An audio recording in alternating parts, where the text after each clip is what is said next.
안녕하세요. 저는 결혼 5년 차 주부입니다. 여기서 많은 분들 사연을 들으면서 세상에는 참 기가 막힌 일들이 많구나 생각을 했었는데요. 생각해보니 저희 집에도 기가 찬 사건들이 있었거든요. 그 일들을 한번 들려드리면 어떨까 싶어 이렇게 사연을 적어봤어요. 저희 집에는 누구보다 우직하고 성실한 남편이 있어요. 변함없는 소나무 같은 남편의 성격에 반해 결혼을 하게 되었죠. 시댁 부모님들도 정말 성실하고 지금도 일을 하시고 계세요. 그걸 본받아서 그런지 남편도 늘 우직하고 성실하더라고요. 양가 부모님의 축복 속에 저희는 결혼을 했고 큰 갈등 없이 잘 지내고 있었어요. 한 가지 스트레스를 받는 부분이 있었다면 바로 남편의 직장 문제였죠. 남편의 성실함과는 다르게 주변 상황은 그다지 좋지 않았어요. 금전적으로 빠듯한 편은 아니었기 때문에 처음에는 남편에게 회사를 그만두고 개인적으로 사업을 하거나 공부를 해보는 건 어떻냐고 권유를 한 적도 있었어요. 여보, 그냥 조심스럽게 제안을 해보는 건데 차라리 당신 지금 하고 있는 일로 창업해보는 건 어때? 내가 보기에는 당신 아이디어도 좋고 충분히 사업 운영도 잘할 것 같은데. 아니면 그때 전에 말했던 거 있잖아. 당신 공부하고 싶다고 했던 거. 그거 지금부터 공부 시작하는 건 어떻게 생각해? 솔직히 난 지금 당신이 다니고 있는 회사에서는 당신 실력을 마음껏 펼치지 못하는 것 같아서 안타까워. 당신이라도 날 알아주니 다행이네. 그래도 아직은 회사 그만두고 싶은 생각은 없어. 말했잖아. 아직 하고 있는 프로젝트도 있고. 당연히 나도 내가 배우고 싶은 거 배우고 공부 시작하면 더 좋긴 하지. 근데 이렇게 마무리 제대로 안 하고 그만두는 건 좀 책임감이 없어 보여서 싫어. 그냥 어떻게 해서든 잘 마무리해서 나중에 진짜 그만둬야 되겠다 싶을 때 그때는 그만둬야지. 그래도 당신 회사 사람들 때문에 스트레스 많이 받잖아. 좋은 사람들도 있긴 하겠지만 당신이 뭘 하려고만 하면 자꾸 태클 거는 사람도 있다며. 거기다가 그 사람이 다른 부서 상사라고 하니까 더 신경 쓰여서. 저번에도 당신이 낸 아이디어 그쪽에서 거절해놓고서는 그쪽에서 다시 제안했다고 했잖아. 그런 게 어디 있어? 당신 팀원들 생각해가지고 이직도 안 하고 스트레스는 스트레스대로 다 받고. 어쩔 수 없지 뭐. 내가 팀장인데 팀원들 생각해야지. 나보다 팀원들이 더 힘들 거야. 그 사람 나 말고도 다른 사람한테도 내내 태클 걸고 아이디어 뺏고 그러는 거 일상이야. 결국에는 그 사람 자기가 한 일 때문에 망할 거니까 신경 쓰지 마. 내가 좀 더 열심히 해봐야지. 열심히 하다 보면 언젠가는 빛을 볼 날이 있지 않겠어? 지금 그만두는 건 내 자존심이 허락을 안 하지. 남편은 대학 졸업 후부터 쭉 한 회사만 다녔어요. 회사에서는 좋은 사람들도 많았지만 유독 남편을 시기하고 미워하는 사람들도 있었는데 그 사람 때문에 남편이 늘 스트레스를 받는 걸 보고는 저도 너무나 속상했죠. 어느 날부턴가 회사 재정이 어렵다는 얘기가 들려오기 시작했는데 얼마 지나지 않아 회사는 부도가 나고 말았어요. 그때 남편을 전부터 지켜보고 있었던 회사 임원 중 한 분이 남편에게 자신이 회사를 차릴 테니 창업 멤버로 들어와 달라는 제안을 하셨죠. 전 처음에 걱정이 많았어요. 여보, 당신 말고 다른 사람들도 같이 들어가는 건지 한번 물어봐. 왠지 모르게 좀 찝찝하네. 당신을 알아봐준 사람이 있다는 건 정말 고마운데 거기 회사 사람들 중에서 당신이랑 안 맞는 사람도 있었잖아. 들어가겠다고 하기 전에 다른 사람들 누구 또 같이 시작하는지 한번 물어보고 시작해. 또 그 사람들이랑 같이 회사 다니게 되면 어떡해? 에이, 아닐 거야. 대표님이 전 회사에서는 나만 스카우트 했다고 하셨거든. 다른 직원들은 새로 다시 뽑는다고 하셨는데 어떻게 될지는 모르겠어. 대표님이 전 회사에서도 내가 하는 일 많이 지원해 주셨거든. 안 그래도 회사 새로 차릴 거라고 하셨다는 건 들었는데 그 많은 사람들 중에서 나한테만 제의가 들어온 거잖아. 거기다 대고 다른 사람들은 뽑지 말라 하는 것도 아닌 것 같아. 그럼 다른 직원들은 대표님이 직접 채용하시는 건 아닌 거야? 그때 부대표가 있다고 했었지? 다른 직원들은 그럼 부대표가 고용한다고 했었나? 그럼 누가 회사에 다시 들어올지 모른다는 거네? 부대표가 전에 그 당신 안 좋아한다고 했던 그 상사랑 친하다고 했었지? 어, 그러긴 하지. 뭐 사실 그 사람이 들어와도 상관은 없어. 어차피 대표님 보고 가는 거니까. 그리고 그때 회사에서야 상사였지. 지금 회사에서는 다 같은 직원으로 시작하는 거니까 괜찮겠지 뭐. 안 들어온다면야 더 좋고. 아마 다음 주쯤 한번 모일 때 가보면 알 수 있을 것 같아. 나중에 팀원들 필요할 때 되면 그때는 내가 괜찮은 사람 채용해도 된다고 하셨으니까 괜찮을 거야. 남편은 그렇게 대표 말만 믿고 창업 멤버로 가게 되었어요. 그런데 악연이 어찌나 지독한지 그곳에서 전 회사에서부터 남편을 지독히 괴롭혔던 그 사람도 같이 다니게 되었더라고요. 남편은 괜찮다면서 말을 했지만 저는 걱정이 이만저만이 아니었어요.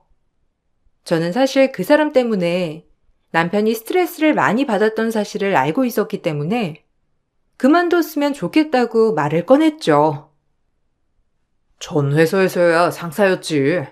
지금 회사에서는 나랑 직급이 같으니까 신경 쓰지 마. 그리고 함부로 못할 거야.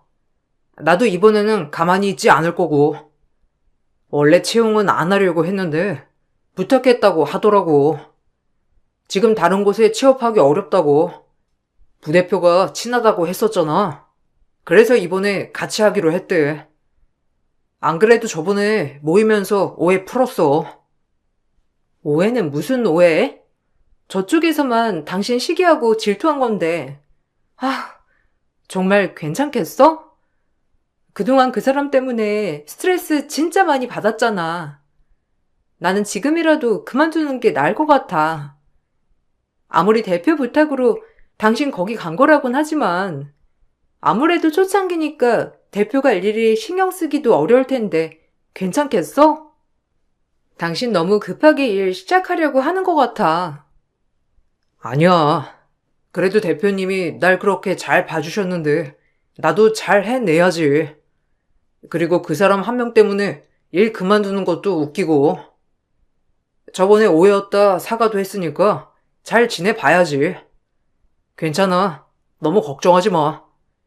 막상 같이 일하다 보면 잘 지낼지도 모르잖아. 그때 보니까 표정도 밝고 괜찮던데. 거기다가 회사도 처음이라 서로 으쌰으쌰 해야 잘 될 거라는 거 그 사람도 알 거야. 당신이 그렇게 말하면 어쩔 수 없지만 나중에 스트레스 받으면 언제든지 그만둬도 괜찮아. 버티는 게 무조건 답은 아니야. 알지? 그래도 같은 직급으로 올라갔다고 하니까 다행이긴 한데 사람 본성이라는 게 그렇게 쉽게 바뀌는 게 아니니 어쩔지 모르겠네. 저의 걱정과는 다르게 초반에는 대표가 남편을 잘 챙겨줬더라고요. 들어보니 창업 멤버로 대표가 직접 데리고 왔던 사람은 남편이 유일했어요. 저는 그 사실을 알고선 정말 뿌듯했죠. 남편에 대한 믿음도 두터웠는지 남편 팀원들은 남편이 채용하도록 해주셨고 남편은 그렇게 자신의 팀원들도 꾸리기도 했어요. 열정적으로 회사 일을 하는 걸 곁에서 보다 보니 남편이 잘 해내고 있구나 싶었죠. 그런 어느 날부턴가 남편 표정이 너무 좋지 않더라고요. 여보, 무슨 일 있어? 요즘 새벽에도 자주 깨고 통 잠도 잘 못 자는 것 같고 무슨 고민이라도 있어? 혼자서 끙끙 고민하지 말고 나한테 얘기해봐. 내가 뭐든 들어줄게. 왜? 회사에서 무슨 일 있는 거야? 설마 또 그 사람이 당신 괴롭혀? 그래서 요즘 회사 갈 때도 돌아올 때도 표정이 어둡고 그런 거야? 아, 차라리 전처럼 나한테 직접적으로 괴롭히면 말이라도 안 할 텐데. 이제는 팀원들을 괴롭히더라고. 내 팀원들한테 내가 대표 낙하산이라고 말했나 봐. 그래서 낙하산이 채용한 애들이니 니들도 간당간당하지 않겠냐면서 비웃었다는데 정말 기가 막혀가지고 애들은 괜찮다고 하는데 내가 너무 신경 쓰여서 양들이 그 사람한테 말했더니 자기가 틀린 말 한 건 아니지 않냐면서 하는데 진짜 기가 막히더라. 뭐? 어떻게 그런 말을 할 수가 있어? 당신도 뭐라고 하지. 그 사람은 부탁해서 거기 채용된 거잖아. 그 말이라도 확 내뱉어버리지 그랬어. 자긴 그래도 대표가 잘 봐줘서 채용된 거지만 당신은 당신이 부탁해서 채용된 거 아니냐면서. 어떻게 사람을 또 이런 식으로 괴롭히냐? 도대체 양대리라는 사람은 뭐 하는 사람이야? 전 회사에서도 그렇고 여기서도 그렇고 분탕질만 해대네. 그러게 한동안 조용하다 싶었는데 뒤에서는 내 욕하고 다녔나 보더라고. 내가 이번에 양대리가 그렇게 얘기하는 거 안 들었어 봐. 내 팀원들은 그런 말 들으면서 얼마나 상처받고 있었겠어. 그래도 이번에 뭐라고 했으니까 덜 하겠지. 사람이 왜 이렇게 꼬여있는지 모르겠어. 한 소리 했으니까 다음에는 조심할 것 같긴 한데 아무래도 앞으로 잘 지켜봐야 할 것 같아. 나뿐만 아니라 다른 직원들까지 괴롭히고 있으니 답답해서 내가 잠이 안 오나 봐. 남편을 괴롭히던 그 사람은 방법을 바꿨는지 남편을 직접 괴롭히는 게 아니라 남편의 팀원들을 괴롭힌다고 하더라고요. 남편은 본인 때문에 죄 없는 팀원들이 괴롭힘을 당하는 건 아닌지 스트레스를 많이 받았죠. 그래도 남편은 꿋꿋이 회사를 잘 다니는 것 같았어요. 시간이 지나면서 회사도 잘 운영이 되는 듯 했어요.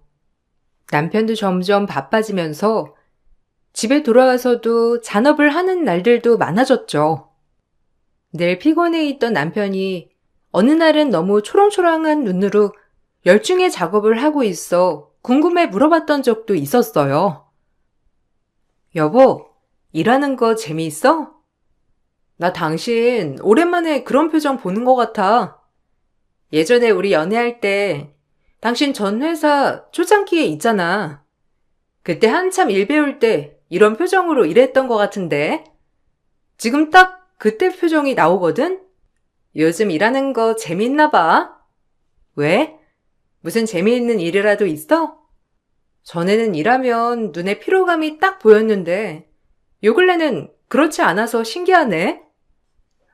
아, 그래 보여? 와, 이게 표정으로 다 티가 나나 봐. 아직 정해진 건 아닌데 계약권 하나가 있는데 아마 잘 될 것 같아. 우리 회사 초창기부터 꼭 뚫고 싶었던 계약이 있었거든.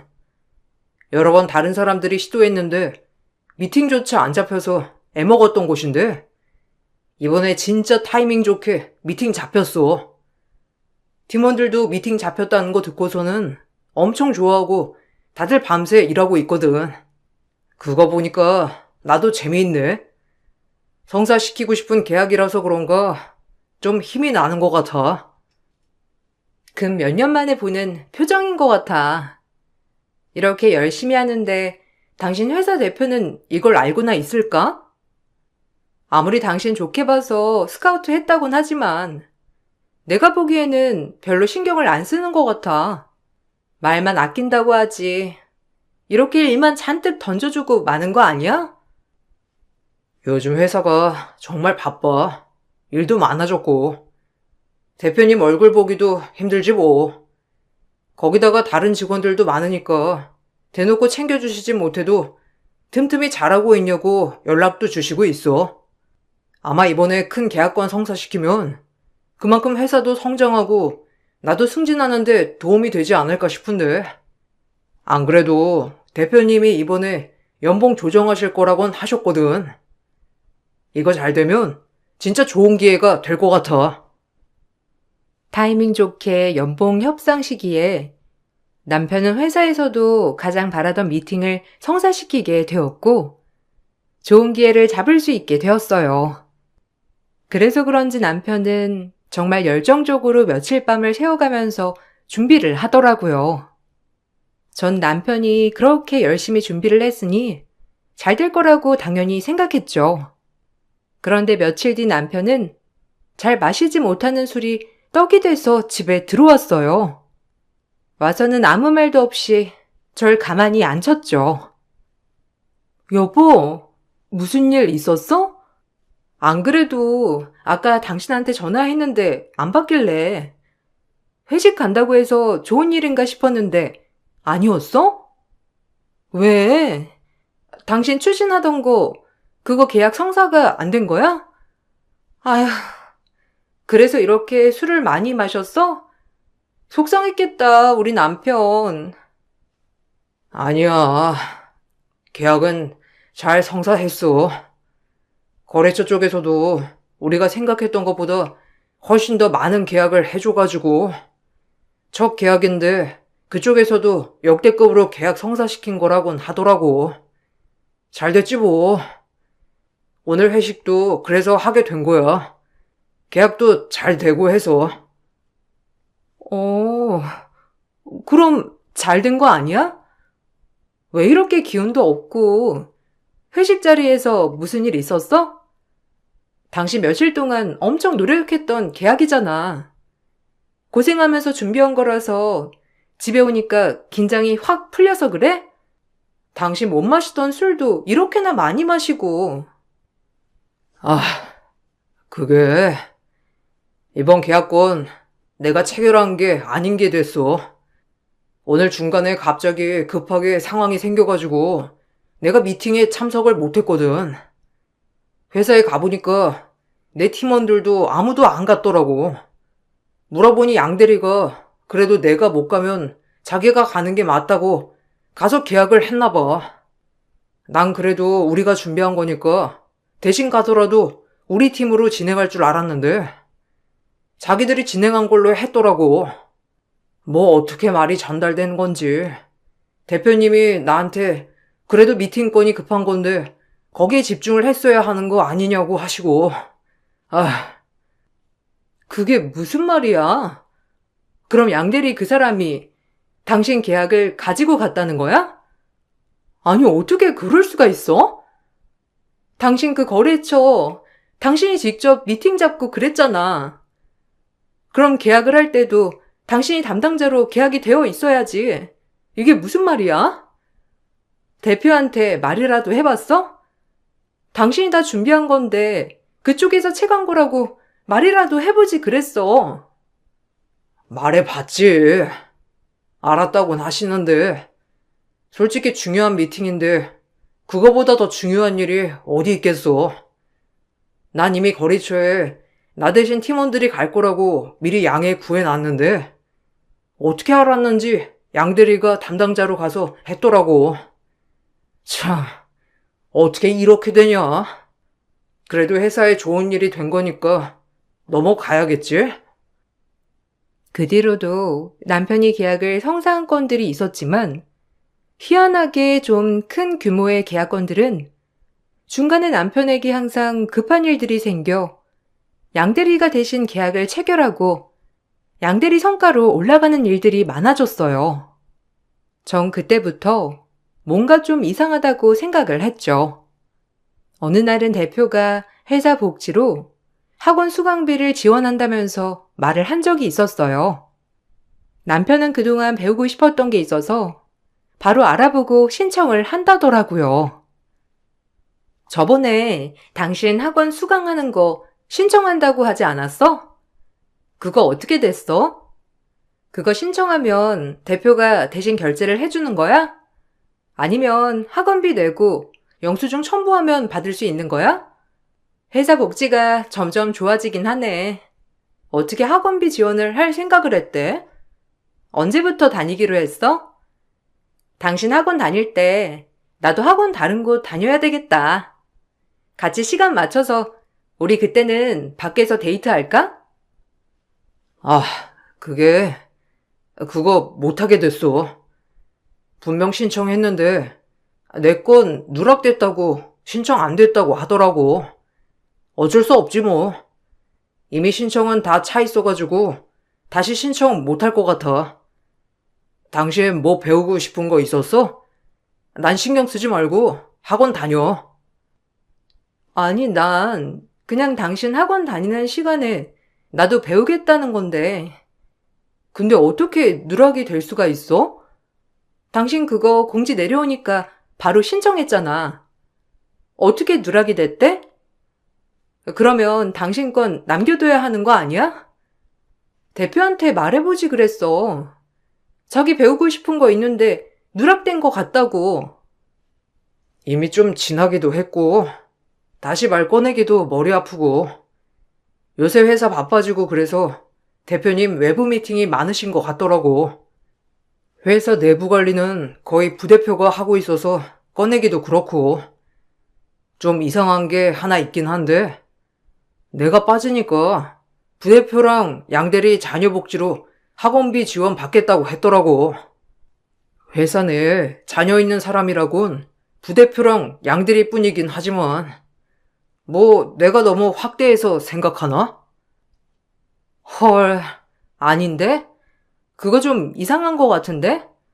대표는 회사 직원들한테만 복지로 학원비 지원해준다고 한 거 아니었어? 그건 누가 그렇게 하겠다고 한 거야? 대표한테 말이라도 해야 하는 거 아니야? 받을 사람은 혜택 못 받고 있는데 회사가 어떻게 돌아가는진 알아야지. 아, 그러니까 그렇다고 하나하나 다 이상하다고 짚을 수도 없고 말이야.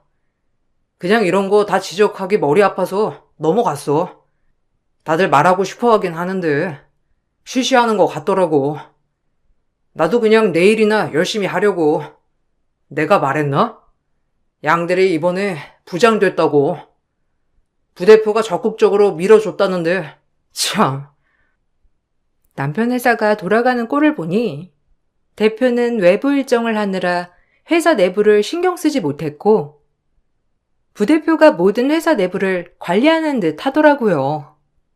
당연히 남편을 괴롭히던 그 사람은 부대표와 친한 사람이니 원하는 대로 흘러가게 만들 수 있었던 거였어요. 남편을 괴롭히던 그 양대리는 빠르게 승진을 했고 부장이 되었죠. 그때부터는 더 집요하게 남편을 괴롭히기 시작했어요. 특히나 남편에게 호의적인 직원을 괴롭히면서 남편은 그것 때문에 스트레스를 많이 받았어요. 한 번은 여직원이 업무가 어려워 같이 회사에서 야근하며 도와줬던 적이 있었어요. 그때 당시 제가 약식도 불러주고 여직원도 남편 전화를 통해 저에게 양해를 구하기도 했었는데 바로 다음날 여직원에게 불륜이라며 호되게 혼을 냈더라고요. 안 그래도 이번에 그만두겠다고 하는 거 겨우 말렸어. 진짜 양 부장 왜 그러는지 이해를 못하겠어. 이제는 나보다 직급도 높겠다. 자기가 하고 싶은 대로 다 흘러가겠다. 나쁠 거 하나 없는데. 아, 왜 이렇게 내 주변을 흔들고 있는지 이해가 안 돼. 이러다가 회사에 남는 직원들이 하나도 없을 것 같아. 요즘은 다들 분위기 보고 양 부장한테 더 조심하는 것 같고 나는 피하는 것 같다니까. 와, 사람이 어떻게 그렇게 악랄해? 전에는 당신을 그렇게 괴롭히더니 이제는 당신 주변을 괴롭히네. 진짜 못됐다, 못됐어. 나이도 우리보다 한참 많으면서 정신은 어른이 아니네. 대표한테라도 말하지 그랬어. 양 부장이며 그 부대표라는 사람 둘이서 짝짝꿍 하면서 사람들 괴롭힌다고. 나도 그러곤 싶은데 명확하게 괴롭힌다 그런 게 없어서 말이야. 또 갑자기 잘해주다가 뭐 하나라도 걸린다 싶으면 괴롭히는 거니. 일단은 다들 조심하고 있긴 한데 이대로라면 회사 망하게 생겼어. 안 그래도 이번에 자기들이랑 마음 맞는 남직원들이랑 술 먹으면서 업무 얘기하고 사무실에서는 업무 공유 안 하고 그랬나 보더라고. 여직원들 업무 숙지 제대로 안 되어 있으니까 대표님은 엄청 혼내고 그랬었나 봐. 직원들은 그냥 괜찮다고 자기들도 이제부터 술자리라도 해야 될 것 같다고 우스갯소리로 하는데 어떻게 이런 식으로 괴롭히는지 몰라. 상황이 좀 심각한 것 같은데 당신 대표한테 다 말하고 그냥 그만두는 건 어때? 저번에 다른 업체에서 당신 스카우트 하겠다고 제안도 왔다며. 나는 차라리 다른 업체로 이직하는 것도 나을 것 같아. 당신 찾는 곳도 있는데 굳이 괴롭히는 사람 있는 곳에서 일을 해야 할 필요는 없을 것 같아. 나도 모르겠어. 예전에는 그래도 대표님 보고서 좀 버텨보자 생각을 했었는데 점점 시간이 갈수록 심해지는 것 같아. 일단은 내 팀도 있으니까 어느 정도 버틸 수 있을 만큼은 버텨봐야지. 내가 나가면 바로 양부장 팀에 들어가게 될 텐데 그럼 더 불편하겠지. 내가 있어야 팀원들도 버틸 수 있으니까 할 수 있는 만큼은 나도 해봐야 할 것 같아. 회사 분위기가 이러니 점점 남편을 피하는 사람들도 늘어나는 것 같았어요. 악랄한 괴롭힘에 남편과 잘 지내던 직원들은 하나둘씩 떠나갔고 결국 남편은 혼자서 점심을 먹는 날들이 많아졌죠. 저는 그때 일을 안 하고 있었기 때문에 남편 점심시간에 맞춰 회사 근처로 가 같이 점심을 먹곤 했어요. 그러다가 남편을 괴롭히는 그 무리들을 마주하게 됐죠. 뻔뻔하게도 와서 인사를 하더라고요. 와, 이들이 한가 봐. 이렇게 여유롭게 회사 근처에서 데이트도 하고 말이야. 일을 많이 안 바꾼가 봐. 내가 너무 일을 많이 안 줬나? 얼른 먹고 일어나도 모자를 판국에 데이트를 하고 있어? 누군 급하게 일하다가 급하게 밥 먹고 가야 하는데 진짜 세상 좋다. 뭐, 와이프? 아이고, 처음 뵙겠습니다. 저는 이대리 상사 양 부장이라고 합니다. 전 회사에서부터 지금 회사까지 쭉 같이 일하고 있네요. 아, 그 양 부장님이시구나. 드디어 얼굴을 뵙게 되었네요. 정말 반가워요. 안 그래도 제가 양 부장님 얼굴이 엄청 궁금했었는데 이렇게 생기셨네요. 남편이 너무 바쁘고 정신이 없어서 제가 여기까지 와서 점심 먹이고 있어요. 보아하니 아까 점심시간 전에 회사 입구에서 한 대 태우시고 계시던데 생각보다 일이 바쁘시진 않으신가 봐요. 여유롭게 한 대 태우실 시간도 있으시고. 아, 그렇죠. 저는 관리자니까요. 일이야 이대리가 다 해야 하는 거니까 와이프로서 좀 속상하시겠네요. 이런 것도 다 능력이 있어야 부장 자리도 앉고 그러는 건데 보아하니 이대리는 만년 대리일 것 같은데 어쨌든 이대리 얼른 먹고 가서 일 마무리 좀 빨리 해. 오늘 아침에 준 서류를 아직도 다 마무리 못하면 어떡해? 야근 또 해야 되겠네. 능글맞게 생긴 양 부장의 얼굴을 보고 나니 사람의 인성이 얼굴로 보인다는 게 이런 말이구나 싶었죠. 다음에 다시 만난다면 꼭 뒤통수를 쳐주겠노라 다짐했어요. 그날은 머지않아 오게 되었어요. 회사 대표가 이사를 가게 되었는데 거기서 집들이를 한다며 초대를 받게 되었죠. 이른 아침 새벽부터 남편은 부랴부랴 준비를 하더니 먼저 나가보겠다며 나가길래 의아한 마음이 들었는데 남편 회사 대표 집들이에 갔더니 울 신랑만 주방에서 설거지를 하고 있더라고요. 여보, 지금 여기서 뭐 하고 있어? 지금 거기서 설거지를 당신이 왜 해? 아니, 여기 대표 집들이 아니야? 왜 당신이 여기서 설거지를 하고 있는 건데? 다른 사람들은 다 뭐 하고 있는 거야? 집들이 할 때 원래 일하는 사람들 있는 거 아니었어? 당신 여기서 설거지 하려고 그 새벽부터 나온 거야? 세상에, 정말 뭐 하는 거야? 얼른 고무장갑 벗어. 아, 무슨 소리인가 했더니만 이대리 와이프 왔구나. 이대리 와이프 사회생활 안 한다고 했었나? 그래서 이런 거는 하나도 모르는가 보다. 니는 마누라한테도 같이 하자고 해. 재수씨, 이럴 때 내조를 잘해야 되는겨. 안 그러면 이대리 진짜 말년들이 되는 거라니까. 가서 같이 고무장갑 끼고 설거지도 빡빡하고 잘 보여야 승진도 하는 거지. 지금 뭐 하자는 거예요? 왜 우리 남편이 여기서 설거지를 하고 있으며, 그리고 당신들은 왜 죄다 밖에서 술이나 마시고 있는 거냐고요? 여기 대표 집들이 아니에요? 대표는 안 보이고 지금 뭐 하자는 겁니까? 아휴, 이래서 사회생활도 안 하는 여자랑은 말도 안 나눠야 하는 건데. 이대리 와이프 교육 좀 시켜야 되겠다. 어떻게 된 게 예의가 이렇게 없어? 저기 재수씨가 이러는 거 굉장히 경우 없는 태도인 거 알아요? 사회생활 안에서 잘 모르는 건 알겠는데 원래 상사 집에 가면 바닥부터 닦는 게 부하 직원이 하는 일이에요. 잘 알지도 못하면서 여기 고무장갑 얼른 끼고 남편 불쌍하면 그렇게 소리칠 게 아니라 같이 설거지나 해요. 양 부장은 제 손에 고무장갑을 쥐어주면서 비웃듯이 말을 했죠. 전 그 사람의 표정과 그 사람 뒤로 보이는 다른 직원들의 비웃음을 보며 더 이상 참을 수 없다 생각이 들었어요.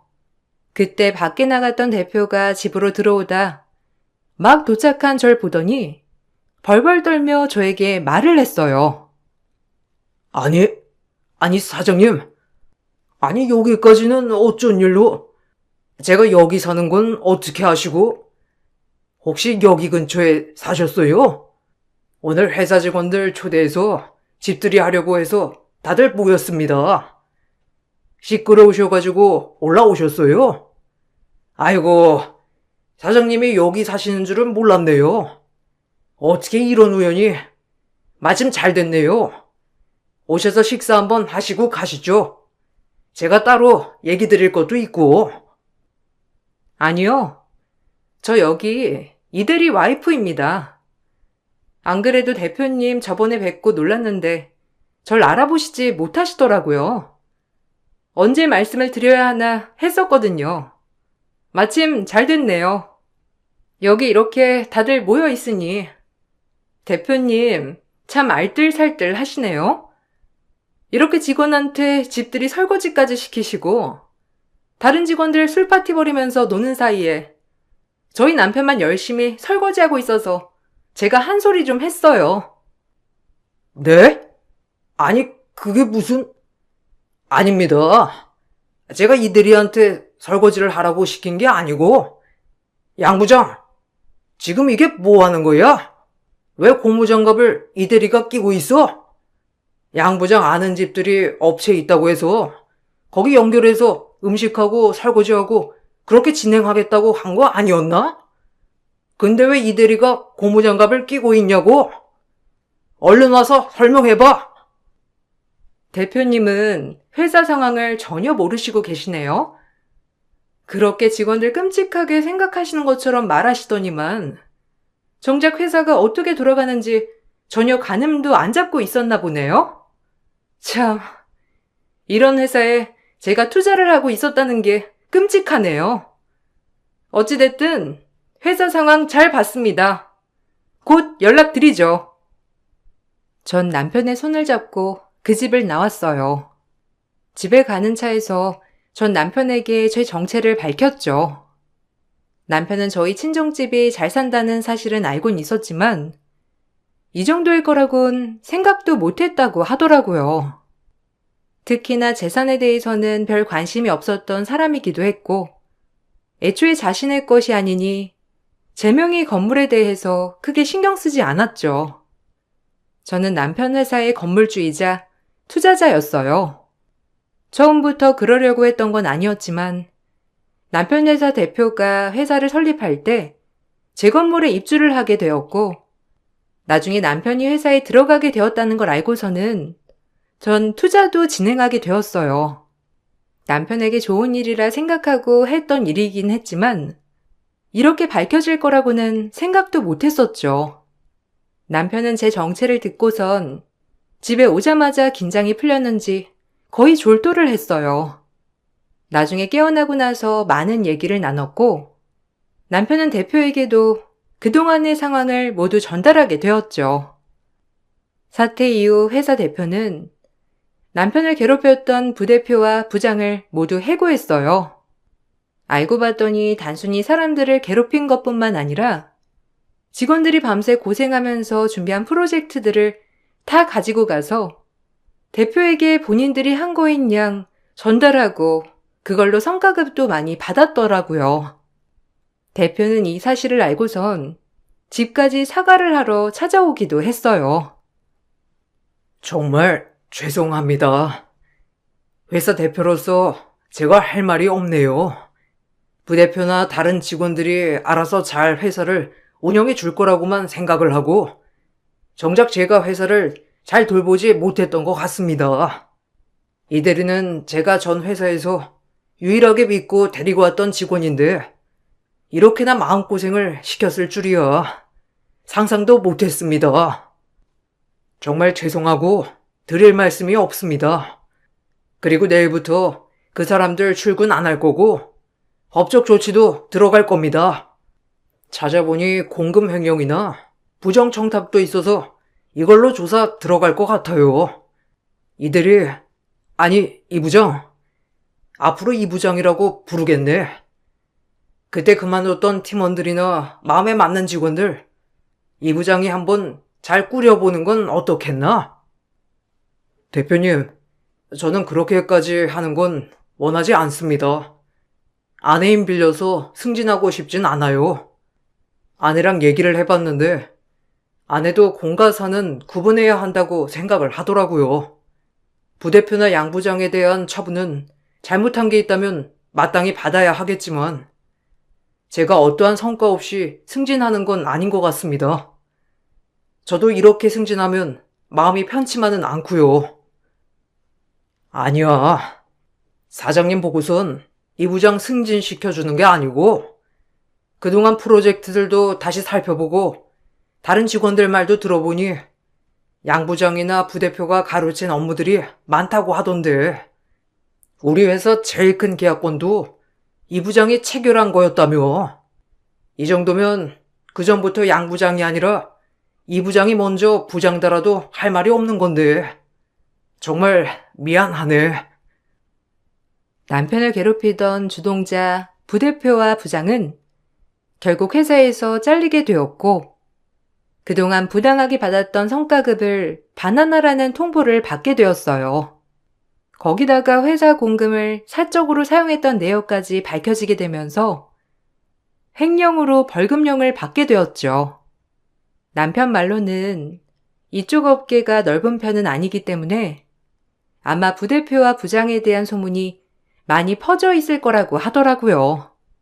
남편 말대로 지금도 부대표와 부장은 자리도 못 잡고 계약직으로 일을 한다고 하던데 벌을 제대로 받는구나 싶었답니다. 그렇게 안 풀리던 남편의 일은 악연을 끊고 나니 술술 풀리기 시작했어요. 이번에 성과급 받은 걸로 해외여행을 가기로 했답니다. 인과응보라는 걸 저는 안 믿는 편이었는데 이번 남편의 일로 세상에 인과응보는 존재하는구나 알게 되었답니다. 여러분들도 모든 일에는 결과가 있다는 거 항상 생각하시길 바랄게요. 사연 들어주셔서 감사합니다. 안녕하세요. 경기도에 살고 있는 여성이에요. 남자친구를 사귀고 결혼까지 하려고 했지만 아들 하나 딸랑 있는 시어머니는 저를 한사코 반대하셨어요. 그 이유는 본인의 아들 앞날을 제가 열어주지 못할 것 같다며 무쓸모라고 하셨거든요. 전 유치원 교사였고 남편은 이제 막 의사면허를 취득한 새내기 의사였거든요. 홀몸으로 아들 뒷바라지하여 키우셨기 때문에 아들에 대해 기대치가 엄청날 거라는 걸 알고는 있었지만 이 정도일 줄은 정말 몰랐어요. 저도 무슨 악바리인지 시어머니가 반대를 하면 할수록 더욱더 이 남자를 놓치기 싫다는 생각만이 들더라고요. 그렇게 전 결혼 전 반대로 힘들어하고 있었답니다. 가끔 모두를 위해 이별을 하면 어떨까 생각도 했지만 남편과 연애 기간이 오래됐던 터라 쉽게 헤어지기가 힘든 마음이 들었어요. 네가 가진 게 뭐가 있니? 우리 아들 병원 차려줄 수 있어? 네가께 뭐 할 수 있냔 말이야? 아무리 요즘 시대에 지들이 좋아서 하는 결혼이라지만 차이가 나도 너무 나잖아. 우리 아들 선시장 나가면 열쇠 3개 만들어준다는 집 줄 섰어. 당장 헤어져. 엄마, 진짜 왜 그래요? 내가 무슨 병원 차리자고 결혼을 해? 아들 팔아도 유분수지. 그만해요, 제발. 저 경미랑 꼭 결혼할 거니까 엄마도 마음 접으세요. 아들 그냥 사랑하는 여자랑 행복하게 살고 손주 보게 해드리면 되는 거 아닌가요? 어머님이 이 애한테 기대가 얼마나 큰지 알아요. 그래도 저 형배 씨랑 10년 연애했고 그렇게 간단히 헤어질 사이가 아니에요. 죄송합니다. 어머님이 이번 한 번만 져주시면 안 될까요? 저희 잘 사는 거 보여드릴게요. 이만한 효도가 어딨겠어요. 뭐? 모질한 것 같으니라고. 내가 미쳤다고 뒷배경 없는 애를 며느리로 앉히겠어? 너희 그렇게 하려거든 마음대로 해. 꼴랑 학교 선생도 아니고 유치원 선생이나 하는 주제에 어디 의사를 넘봐? 너 의사 사모 되려고 지금 그러는 거지? 어머님, 저 형배 씨가 의사 아니었어도 결혼했을 거예요. 형배 씨가 좋아서 그런 거지 의사라서 그런 거 아니라고요. 시어머니는 생각보다 엄청 크게 반대를 하셨어요. 결국 남편과 결혼을 하기 위해서는 시어머니에게 충족을 시켜드리는 며느리가 될 수밖에 없었답니다. 저희 부모님도 제 고집을 꺾기 힘들었던지라 참 죄송하게도 본인들의 노후 대책인 집을 팔아 저희 신혼집을 해주셨어요. 하나뿐인 딸 시어머니에게 약점 잡히지 말라고 해줄 수 있는 선에서 해주신 거예요. 이때 결혼을 하지 말까라는 생각도 들었지만 그때 남편이 찾아와 저희 친정부모님을 설득하고 또 설득하는 마음을 보여주었어요. 저희 어머니가 무례를 떨었다면 정말 죄송합니다. 제가 사죄할 테니까 어머님 아버님은 노여움 푸세요. 엄마, 미안해. 나 그냥 결혼하지 말까? 엄마 아빠 집까지 팔아서 결혼하는 건 아닌 것 같아. 내가 다시 생각해 볼게요. 아니야. 형배랑 죽고 못 사는 사이면서 어떻게 헤어지게? 엄마 아빠는 괜찮으니까 책 잡히지 말고 집이라도 해가. 장모님, 감사합니다. 평생 살면서 경미한테 정말 잘할 거고 지금 어머님 아버님 마음 아프게 해드린 거 제가 다 갚을게요. 저희 어머니가 홀몸으로 저를 키우셔서 지금은 경미 마음을 아프게 하지만 아마 나중에는 미안해 하실 거예요. 제가 그러도록 가운데서 정말 잘할 거고요. 어머님 아버님이 집 해주시는 거 쉽게 해주시는 거 아니란 걸 알아요. 제가 더 잘 돼서 갚겠습니다. 형배니가 이렇게 말해주니까 그래도 우리로선 듬직하다. 솔직히 우리 경미도 배울 만큼 배워서 이렇게 결혼시키는 게 맞나 싶었는데 너 하나 보니까 듬직하니 우리 경미 시집 보내도 되겠어. 우리도 경미 귀하게 키웠으니까 귀한 사람으로 잘 대해줘. 부모님이 집을 팔아서 저희에게 해준 말씀이었어요. 어찌나 눈물이 나던지 오히려 잘 사는 모습을 보여드리는 게 맞는 거라고 생각을 하게 되었고 그것만이 효도라고 생각을 하게 되었답니다. 저희 친정에서 집 하나를 해주겠다고 하자 시어머니는 그제야 결혼 허락을 하게 되었어요. 솔직한 심정으로는 아들 팔아 장사하는 마음이 들어 정말 불쾌하고 찝찝한 마음이었어요. 원래 열쇠 3개 정도는 받아야 하는 건데 일단 집이라도 해주셨으니 제가 억지로 허락합니다. 의사 아들 키워놓고 집 하나가 웬 말이에요? 남들 다 붙잡고 물어보세요. 저 같은 시어머니였는 거 경미한테 아주 큰 복이라고요. 그거 아셔야 합니다. 뭐 그건 살아봐야 알겠죠. 여유가 되면 우리 경미 책 잡히지 않게 어미 된 도리로 모든 걸 해주고 싶은 마음이다만 저희도 형편이 여유치 못해서 이 정도만 해드립니다. 이해 부탁드릴게요. 그리고 경미 좀 잘 봐주세요. 하나뿐인 며느리잖아요. 이제 우리가 자식을 나눠 가진 사이인데 저도 형배 아들처럼 그렇게 위할 테니 사돈도 경미를 아껴주시고 보듬어 주셨음 합니다. 그건 자기 할 나름이죠. 요즘 시대에 무조건이 어딨나요? 본인이 잘하면 예쁨 받을 것이고 본인이 못하면 미움받는 거죠. 상견례 때 얼마나 고개를 빳빳이 치켜드는지 의사 아들이라고 아무것도 해오지 않으면서 저희 엄마에게 저렇게 말씀하셨답니다. 상대적으로 전 집까지 해가는 입장이었지만 시어머니 마음에 들지 못하는 며느리였어요. 그리고 시간이 흘렀고 결혼을 했어요. 남편과 연애를 길게 했기 때문에 정말 행복했던 하루하루였고 결혼하자마자 경사로 임신까지 탄탄대로로 하게 되었어요.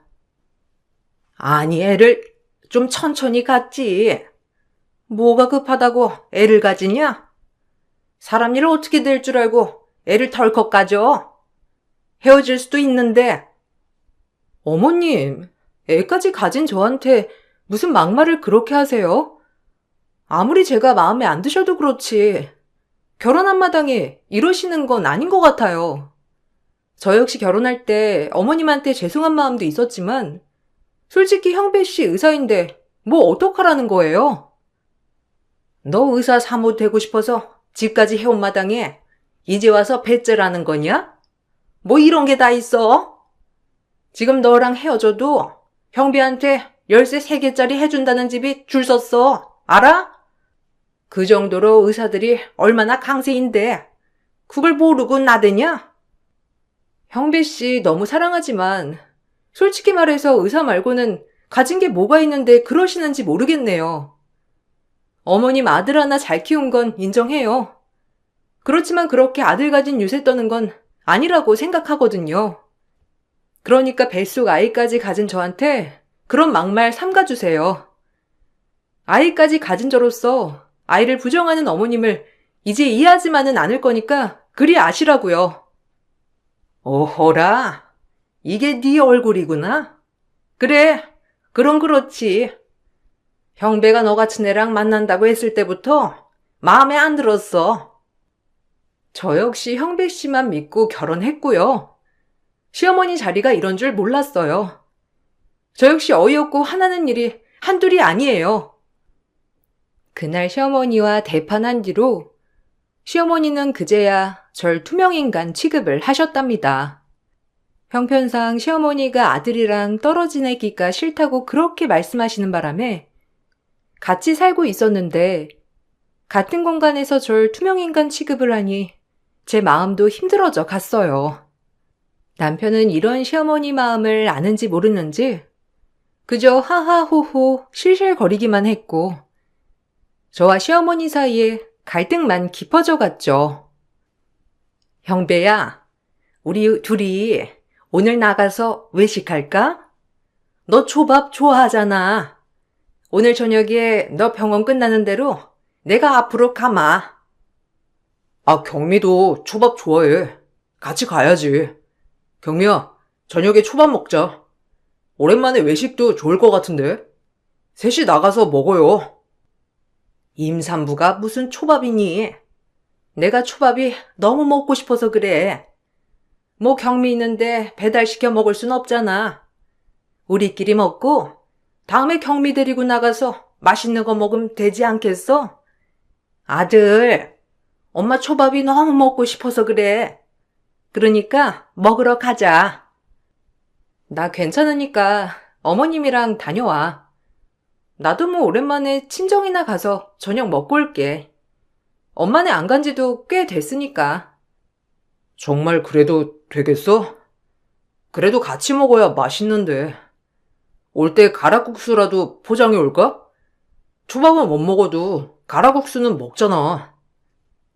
아유, 친정 가서 먹고 온대잖니. 엄마 섭섭해지려고 한다. 엄마랑 오랜만에 데이트도 하고 좋구먼. 뭘 그래? 그래, 어머님이랑 둘이서 재미난 시간 보내다 와. 나도 친정 가서 맛있는 거 먹고 올 테니까. 마음은 너무 고마워. 그렇게 어머님은 작정한 듯 절 소외시키고 남편과 저녁을 먹고 들어왔어요. 저 역시 그날 친정에 가서 오랜만에 친정 부모님이랑 얘기도 하고 그래도 좋은 시간이었어요. 그런데 그날 저녁을 먹고 들어온 남편은 갑작스럽게 저에 대한 태도가 변하더라고요. 늘 시어머니가 저를 면박 줘도 언제나 웃으면서 뚝심이 변하지 않던 남편이었는데 남편은 하루아침에 차가워지기 시작한 거죠. 어머님이랑 맛있는 거 많이 먹고 잘 다녀온 거야? 그래도 연락이라도 한 통 해주지. 연락은 기다렸는데. 초밥 맛있었어? 뭐 그냥. 나 피곤하다. 오랜만에 환자도 많이 받고 힘들었어. 나 좀 먼저 씻고 쉴게. 너도 얼른 쉬어. 어머님이랑 나가서 무슨 일 있던 거야? 갑자기 말투가 왜 그래? 아니면 내가 뭐 실수한 거라도 있는 거야? 아니야. 뭘 그렇게 꼬치꼬치 캐물어. 진짜 피곤해서 그런다니까. 눈치 보기 나도 힘드니까 너도 신경 쓰지 마. 갑작스럽게 대면대면하는 남편의 말투였어요. 뭔가 이상했지만 다음날 남편이 출근하고 난 뒤 시어머니의 전화통화 내용을 듣고 이유를 알아챘습니다. 그날 남편과 시어머니뿐만 아니라 다른 손님과 같이 식사를 하게 되었더라고요. 얼마나 마음에 드는지. 그 아가씨도 우리 아들이 마음에 든다잖아. 뭐 의사니 오죽하겠어? 딱 눈치 없는 애 하나만 알아서 빠져준다면 진짜 금상첨화인데. 즐겨서 그럴 수나 있을지 모르겠지만 어쨌든 그러도록 해봐야지. 지가 어쩔 거야? 내가 자세한 건 만나서 얘기해 줄 테니까 전화 끊자고. 여기 집이라서 사정상 길게 통화 못해. 내가 나중에 만나서 얘기해 줄게. 어머님, 지금 무슨 말씀을 하신 거예요? 엿들은 건 아니고요. 어머님이 하도 들으라는 식으로 통화를 하셔서 물어보는 거예요. 뭐가? 들었니? 말 그대로야. 우리 아들 좋다고 지금 줄 섰다고 했잖니. 예전부터 알고 지낸 집 딸인데 걔네 부모님 집이 이름만 대면 알만한 장가네 차관까지 지닌 집이야. 그 딸은 지금 플로리스트 한다고 하는데 우리 아들이 좋댄다. 뭐 재혼이라고 해도 의사면 떡떡이지, 안 그래? 열쇠 3개는 기본일 거고 말 그대로야. 우리 형배도 마음이 기울었고. 뭐라고요? 그럼 저 몰래 지금 거의 선보고 온 거나 다름없네요? 제 뱃속에 아이까지 있는 거 모르시냐고요? 시어머니는 제 말이 가소롭다는 듯이 가볍게 무시하셨고 남편이 퇴근하기만을 기다렸답니다. 남편이 퇴근하고 들어오자 너무 화가 난 나머지 전 제대로 알아보지도 않고 뺨을 날렸어요. 어머님이야 어차피 제가 뭘 해도 마음에 안 들어 하시는 분이지만 남편한테만은 배신감의 치가 떨렸거든요. 저 말고 다른 여자로 갈아탈 생각을 하는 게 용서되지 않았어요. 너도 네 엄마랑 똑같아. 하는 짓 하고는. 뱃속에 네 애밴 나를 두고 그 여자랑 하하호호 하고 싶디? 무슨 소리야? 너 지금 엄마 말 듣고 그러는 거야? 왜 그래 진짜? 내 말 좀 들어봐. 너한테 얘기하려고 했어. 언제? 일을 이 지경까지 만들고 언제 얘기하려고 했다는 건데? 어제 그래서 그렇게 차가웠구나? 나랑 비교되는 여자랑 밥 먹고 왔으니 내가 성에 차겠어? 가뜩이나 귀에 닦지 않게 니네 엄마가 내 욕을 한 바가지 하셨을 테고 내 말이 틀려? 아, 너 이럴까봐 내가 얘기를 못한 거야. 사실 뭐 엄마 아는 분이라고 같이 식사는 하긴 했어. 그래도 네가 의심할 만한 행동 전혀 안 했고 엄마한테도 딱 못 박히게 이러지 말라고 얘기했다고. 막상 가보니 그 여자가 있던 거야. 근데 왜 그날 밥 먹고 와서 죄 지은 사람처럼 내 눈도 못 쳐다보고 그랬어? 다 걸리는 게 있어서 그런 거 아니야? 미안하니까. 우리 엄마가 그런 사람이라서 너한테 엄청 미안한데 그럼 어떻게 하라고? 미안하니까 그런 거지. 남편은 본인 엄마에게 실망을 했다고 하면서 저에게 미안하다고 하더라고요. 그래서 그랬던 거라며 오해를 풀어주려고 했고, 그러면서 자초지종을 설명했어요. 정말 시어머니에게 화도 나지만 한순간에 작아진 제 모습에 정말 화도 나더라고요. 남편은 끝끝내 아니라고 했지만 한번 폭주하기 시작한 시어머니를 전 당해낼 재간이 없었고 아슬아슬한 길이었어요. 형배는 뭐 아직까지 체면 때문에 널 버리지 못하는 것 같은데 두고 봐라. 돈 싫다고 하는 사람 있냐? 아직 어려서 그래. 분명 지병원 차려준다고 하고 차 사주고 집 해주고 그러면 너 버리는 거야. 일도 아니니까 걱정하지 말어. 지금 형배가 아직 마음을 못 잡았으니까 참는 거야. 굳이 볼 거 없는 널 내가 왜 마주하고 있겠니? 나중에 험한 꼴 당하기 싫으면 네가 나가. 세상에 이런 일이 나오고 싶으세요? 조선시대도 아니고 어디서 결혼한 며느리를 내쫓고 새 며느리를 앉히려 하나요? 어머님, 저도 형배 씨 때문에 지금 엄청 참고 있는 거니까 그리 아세요. 맘 같아서 어머님 얼굴 대문짝만하게 TV로 중계되게 하고 싶거든요. 어머님, 정말 잘못하시고 계시는 건데 지금 어머님이 저한테 사과하셔야 되는 입장인 거예요. 내가 왜? 내 아들 더 좋은 여자 만나게 하는 게 왜 사과할 일이냐? 애초에 네가 빠져주면 될 것을. 너도 네 자식 낳으면 알 거다. 내 자식한테 최고로 좋은 걸 해주고 싶고 최고로 살았으면 좋겠는 그 마음 너도 알 거라고. 형배 자식이라고 하니 양육비는 다달이 줄 거야. 그러니까 걱정하지 말고 제발 뱃속 그 아이랑 같이 그냥 조용히 형배 앞에서 사라져 줘. 아니요. 제가 누구 좋으라고 그래요? 형배 씨가 마음이 변한 것도 아니고 제가 변한 것도 아닌데 왜 그래야 하냐고요. 역시 이래서 뭐 가지지 못한 것들이 독하다는 거다. 이 정도 했으면 떨어져 나갈 법도 한데 어떻게 그렇게 악착 같니? 어머니, 결혼할 때 이 집은 제가 해온 거예요. 집 받아놓고 이제 와서 더 해주는 여자 만날 거라고 하는 게 진짜 우스워요. 어머님이 엄청 힘들게 했지만 꿋꿋이 버텨냈어요. 그렇게 남편은 죽어도 아니라고 하며 저를 달래주던 임신 기간이었고 시어머니는 그렇게 저희가 헤어졌으면 좋겠다고 들볶는 임신 기간이었답니다. 그리고 명절이 왔고 형식상 새 가족이 모여 설 음식을 먹고 있었어요. 시기상 아이를 낳을 시기가 되어 그런지 아침부터 배가 사르르 아픈 것이 가진통이 오더라고요. 이윽고 설 음식을 한참 먹던 중 진통이 왔고 주방에 있는 남편과 시어머니에게 도움을 청하려는데 둘이서 충격적 대화를 이어나가기 시작했어요. 시어머니의 그 까랑까랑한 목소리 톤이 낮아지면서 속닥거리는 소리가 제 귀에까지 들렸거든요. 어미밥에 부족하지 않게 많이 넣어라. 그래야 우리 아들 힘들게 이혼 안 하지. 무조건 걔가 유책 배우자여야 해. 엄마, 진짜 제발요. 이렇게까지 해야 해요? 아무튼 알겠어요. 제가 알아서 할 테니까 눈치 못 채게 얼른 나가보세요. 역시 우리 아들이야.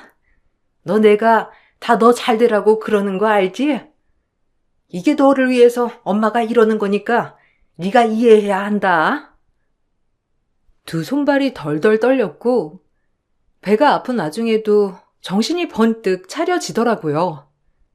진통 참으며 시어머니와 남편이 다른 곳을 보는 틈에 제 밥그릇과 남편 밥그릇을 바꾸자 30분 후 상상도 못할 일이 벌어졌어요. 그것은 시어머니가 고주망태가 돼서 쓰러진 것이었고 제 밥과 남편 밥에는 아무런 것도 되어 있지 않았어요. 이게 무슨 상황이지 싶던 찰나 양수가 터졌고 전 그 길로 남편과 애를 낳으러 산부인과로 갔답니다. 이렇게 애가 나오는 순간까지 도저히 혼란스럽더라고요. 그래서 그런지 결국 힘을 잘 주지 못했고 전 응급재앙으로 제 아이를 만나게 되었어요. 마취가 끼고 회복실에서 남편이 울고 있더라고요. 당신이 올 자격이나 돼? 나 해하려고 했지? 어떻게 된 거야? 내가 어머님이랑 당신이 한 얘기 못 들었을 것 같아? 도저히 용서 못해. 내 밥에 무슨 짓을 하려고 했냐고. 뭐 비소라도 넣으려고 했니? 나랑 내 아이만 사라지면 부자 여자 만나서 인생 필 것 같으니까 그렇게 한 거지? 나쁜 인간. 너도 네 어미랑 똑같은 인간이야. 아닌 척 위선 떨지 말고 당장 꺼져. 그래. 그렇게 들으면 네가 오해할 만 하겠다. 모든 사실을 얘기해 줄게. 나 위해서 고생한 우리 엄마 정말 호강시켜 드리고 싶었는데 그러기엔 내가 널 너무 좋아했어. 그래서 엄마 반대 무릅쓰고 결혼했지만 엄마가 절대 포기 안 하시는 거야. 중간에서 네 눈치, 엄마 눈치 보고 힘들었지만 이제 하다 안 되니 엄마가 네 밥에 술을 타라고 했고 그걸 증거 삼아 아이를 가졌음에도 술을 매일 마신 파렴치한 엄마로 몰자고 하더라. 그럼 당연히 이혼이 받아들여질 거라고 말이야. 사실 내가 그런 짓을 어떻게 해. 내가 말했듯이 널 좋아하는데 그냥 엄마 밥에 부었어. 그리고 아기 낳는 순간에 깨달았는데 난 너 없으면 못 살 것 같아. 네가 믿어줄지 안 믿어줄진 모르겠지만 내 진심이니까 잘 생각해줘. 그리고 아이 낳아줘서 고맙다. 그게 사실이라고? 근데 왜 어머님을 말리지 않고 노란한 거야? 난 그게 더 이해가 안 가는데? 굳이 그렇게까지 하면서 엄마 세상엔 내가 전부인데 내가 어떻게 엄마를 매몰차게 대하겠어? 그런데 이제 많이 깨달았어. 그 세상을 부셔야 한다는 걸. 어떻게 보면 엄마도 나 때문에 이렇게 된지 몰라. 내가 대꾸를 해주니까 엄마는 이게 당연하다고 생각했던 거지. 믿기가 힘들었어요. 시어머니가 저를 임신했지만 술을 먹여 태아를 잘못되게 했다는 누명을 씌워 이혼을 하게 할 계략이라는 것이 정말 어이가 없었고 남편이 그 술을 시어머니 밥그릇에 부었다는 것도 참 놀랍더라고요. 하지만 제가 남편과 시어머니 얘기를 듣고 난 뒤 밥그릇을 바꿨을 때 저에게 아무런 일이 일어나지 않았고 시어머니가 고주망태가 되었다는 것이 증명이 된 것을 보면 남편의 이야기는 사실이었어요. 밥그릇에 술을 부었는데 어떻게 술맛이 안 났냐면은 그날 보리굴비가 올려져 있어서 남편이 고로쇠 물이라고 하며 밥그릇에 따라주는 신용을 했거든요. 시어머니 또한 달달한 물맛이 고로쇠 물인 줄 알았던 것이었죠. 무식하면 답도 없다더니 절 그런 며느리로 모려고 하는 시어머니에게 정말 학을 떼게 되는 순간이었어요. 나 이대로 못 넘겨. 잘못했으면 우리 아이 큰일 날 뻔했다고. 나도 큰일 날 뻔한 거잖아. 당신이 진정으로 나를 원하고 이제 우리 가족만 생각한다면 어머님이랑 절연하고 내가 어머님한테 위자료 청구 소송하는 거 지켜봐야 할 거야. 괜찮아? 너랑 못 사느니 죽기로 다짐했어. 우유부단한 모습 보여줘서 너무 미안하다. 홀로 날 키운 엄마를 저버릴 수 없었어. 그리고 당신이 증언을 해줘야 해. 그래야 이 모든 게 받아들여지니까. 나 절대 용서 못해. 당신 엄마 법정 심판대에 세울 거야. 그렇게 남편은 저의 편이 되어주기로 했답니다. 그리고 시어머니는 한참 뒤 정신을 차리고 저희가 없어진 걸 알게 되자 남편에게 전화 후 제 병원에 문병을 오셨더라고요. 그리고 남편을 몰래 불러내어 복도에서 또 작당을 하려고 했어요. 이번 계획이 실패한 것에 대해 분노를 하며 복도에서도 이마를 치는 모습이 정말 끔찍했답니다. 그래도 본인도 자식을 낳아 길러본 입장으로서 뱃속아이가 어떻게 되든 말든 그런 행동을 하려고 했다는 모습이 용서가 되지 않더라고요. 아유, 갑자기 내가 왜 기억을 잃었는지 아직도 머리가 깨질 것 같아. 밥그릇이 바뀐 모양이더라. 내가 술을 먹은 것 같아. 아무래도 다른 계획을 짜야겠어. 걔가 무조건 유책 배우자가 되어야 돼. 술 먹고 태아를 유산되게 하려고 한 건 물 건너 갔으니까 이제 애기 데리고 집에 오면 애기 좀 울린 다음에 산후 우울증에 애를 괴롭힌다고 고발하자. 그래야 이혼 소송도 쉽게 가는 거야. 알겠니? 그 처자가 너만 기다리고 있어. 이혼하기만을. 그런 집이 어디 있니? 너한테 이것저것 다 해준다더라. 그러니까 이혼해야 돼. 솔직히 애야 그 여자랑 다시 낳으면 되는 거고 지금 낳은 애는 경미 보고 키우라고 해. 어차피 양육비는 주면 될 거 아니야? 아니다. 솔직히 엄만 애한테 양육비 계속 주는 것도 아깝지. 좀 주다가 그것도 끊어버리자. 어때? 이렇게만 하면 네 앞날 최고야. 엄마, 진짜 왜 그래요? 이젠 무서워지려고 해요. 그거 정말 잘못된 욕망인 거 아세요? 왜 이렇게 변하신 거예요? 제가 알던 엄마가 맞는지 싶어요. 어떻게 진짜 그런 행동을 하시냐고요? 그게 사람이 할 도리예요? 이젠 절 위해서가 아니라 엄마 본인을 위해서 이러시는 것 같아서 정말 무섭네요. 그만하세요. 제발 마지막 부탁입니다. 여기서 그만하세요. 시끄러워. 변하긴. 당연히 의사 아들을 키웠는데 이 정도는 받아내야 되는 거야. 저 질긴 것이 그냥 사라져 줄 리는 없으니 이렇게라도 해서 우리 집에서 쫓아내야 한다. 내가 그때 잘못 생각했어. 끝까지 반대를 했어야 했는데 집에 눈이 멀어서 아이고. 너한테 병원이랑 차까지 해준다는 집 있었으면 내가 걔를 받아들였겠니? 내가 너무 앞만 봤어. 멀리 앞을 내다봤어야 했는데. 시어머니는 그렇게 남편에게 신신당부를 하고 제 얼굴은 보지도 않은 채 아기만 살짝 보고 가셨어요. 그리고 다행히 남편은 시어머니의 모든 말들을 증거로 녹취를 했고 전 그것을 토대로 저를 해하려 했다는 벌로 상해 미수죄로 고소를 하였답니다. 시어머니는 본인 아들에게 뒤통수를 맞은 것을 분해하며 억울해하셨고 그 탓을 또 저로 돌리면서 욕을 하셨어요. 네가 꼬여냈어. 우리 순진한 아들을. 내 아들이 나를 버릴 리가 없는데 너 때문에 이렇게 된 거라고. 감히 녹취를 해? 아줌마, 이제 다 끝났어.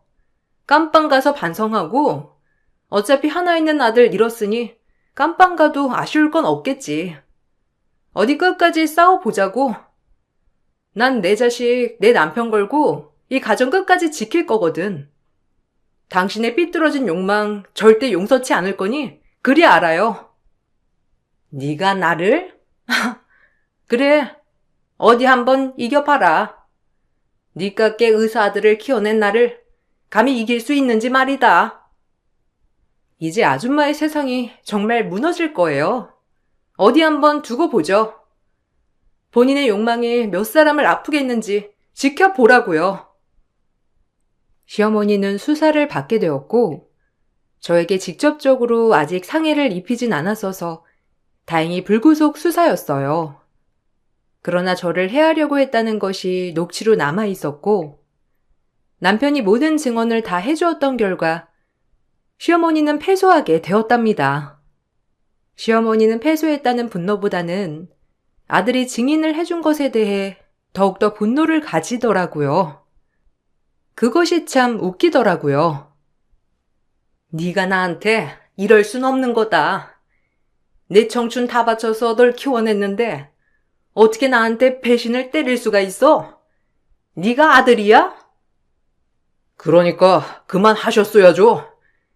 제 인생은 제 겁니다. 엄마가 절 키워주신 노고는 알지만 그렇다고 해서 이래라 저래라 할 수 없는 제 인생이라고요.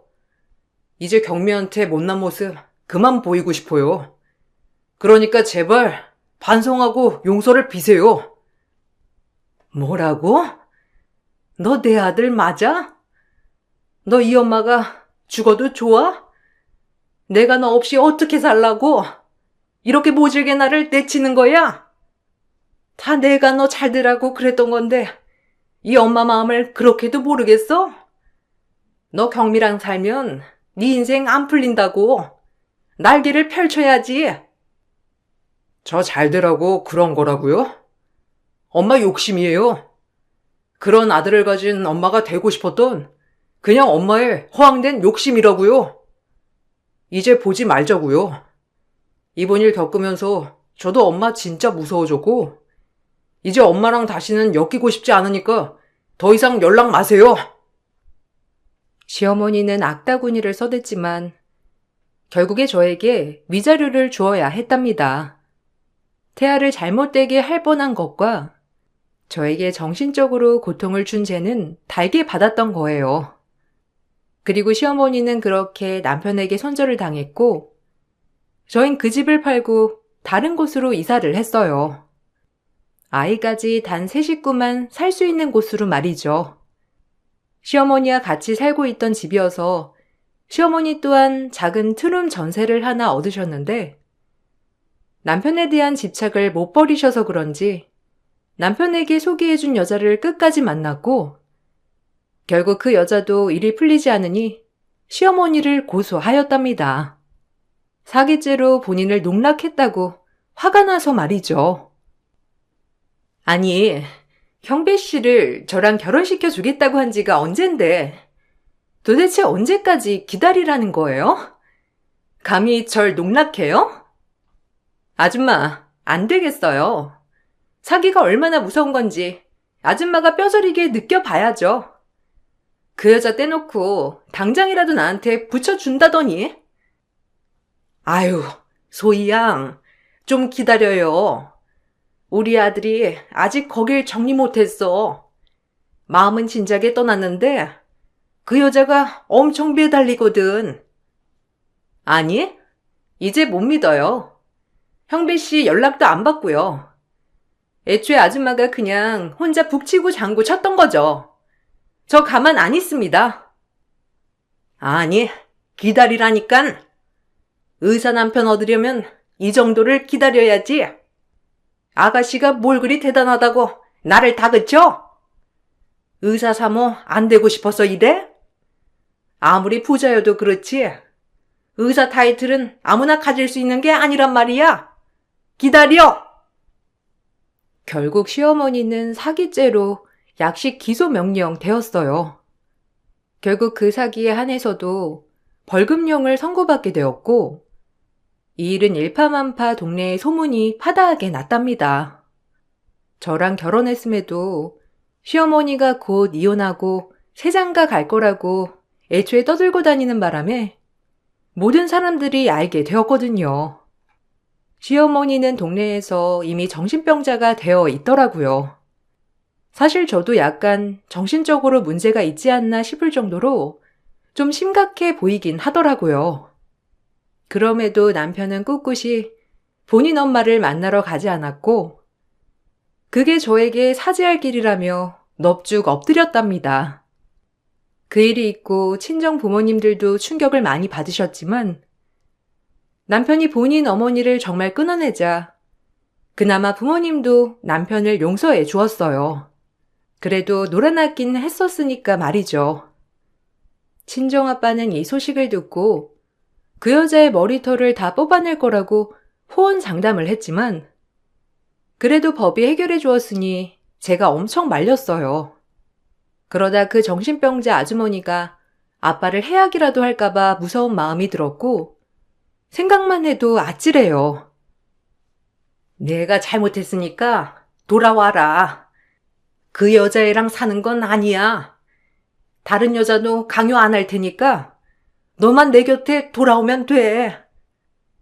엄마가 언젠가 돌아올 줄 알고 기다렸는데 엄마는 아마 오랜 시간이 지나도 절대 안 돌아오실 거예요.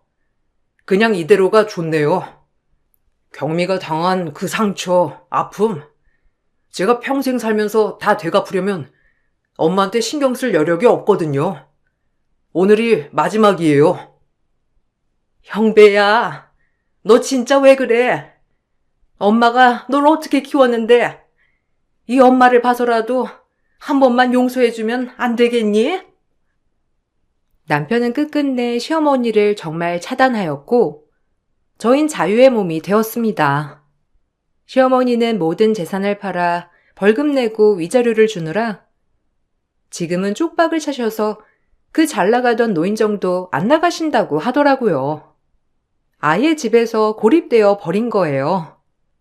나이가 많이 들어 이제 살면 얼마나 산다고 내가 좀 꺾을까 싶던 때도 있었지만, 아이와 저를 헤아려 했다는 그 생각을 했다는 것 자체가 용서가 되지 않습니다. 시간이 지나면 해결될까요? 이 상처는 평생 아물 것 같지가 않아서 그마저도 잘 모르겠네요. 다행히 11년이 지난 지금 남편은 저에게 차곡차곡 상처를 갚아나가는 중이에요. 그 덕분에 아이와 전 더할 나위 없는 행복을 느끼며 살아가고 있답니다. 요즘 TV를 보면 시어머니의 결혼 반대 내용을 봤을 때 저 역시 제가 겪은 이 내용이 결코 드라마에 뒤지지 않는다고 생각한답니다. 상상도 안 가는 이 얘기를 듣고 피로하시진 않을까 걱정이 들지만, 그래도 용기 내서 제 이야기를 써보았어요. 가볍게 들어주시고 좋은 하루 보내시길 바랄게요. 감사합니다. 안녕하세요. 저는 아이 한 명을 키우고 있는 싱글맘입니다. 얼마 전 아이가 그림을 그려왔는데요. 그 그림 안에 저와 아이, 친정아빠와 친정엄마가 같이 그려져 있더라고요. 몇 해 전에 엄마가 돌아가셨는데 아직까지도 아이는 할머니를 그리워하고 있는데요.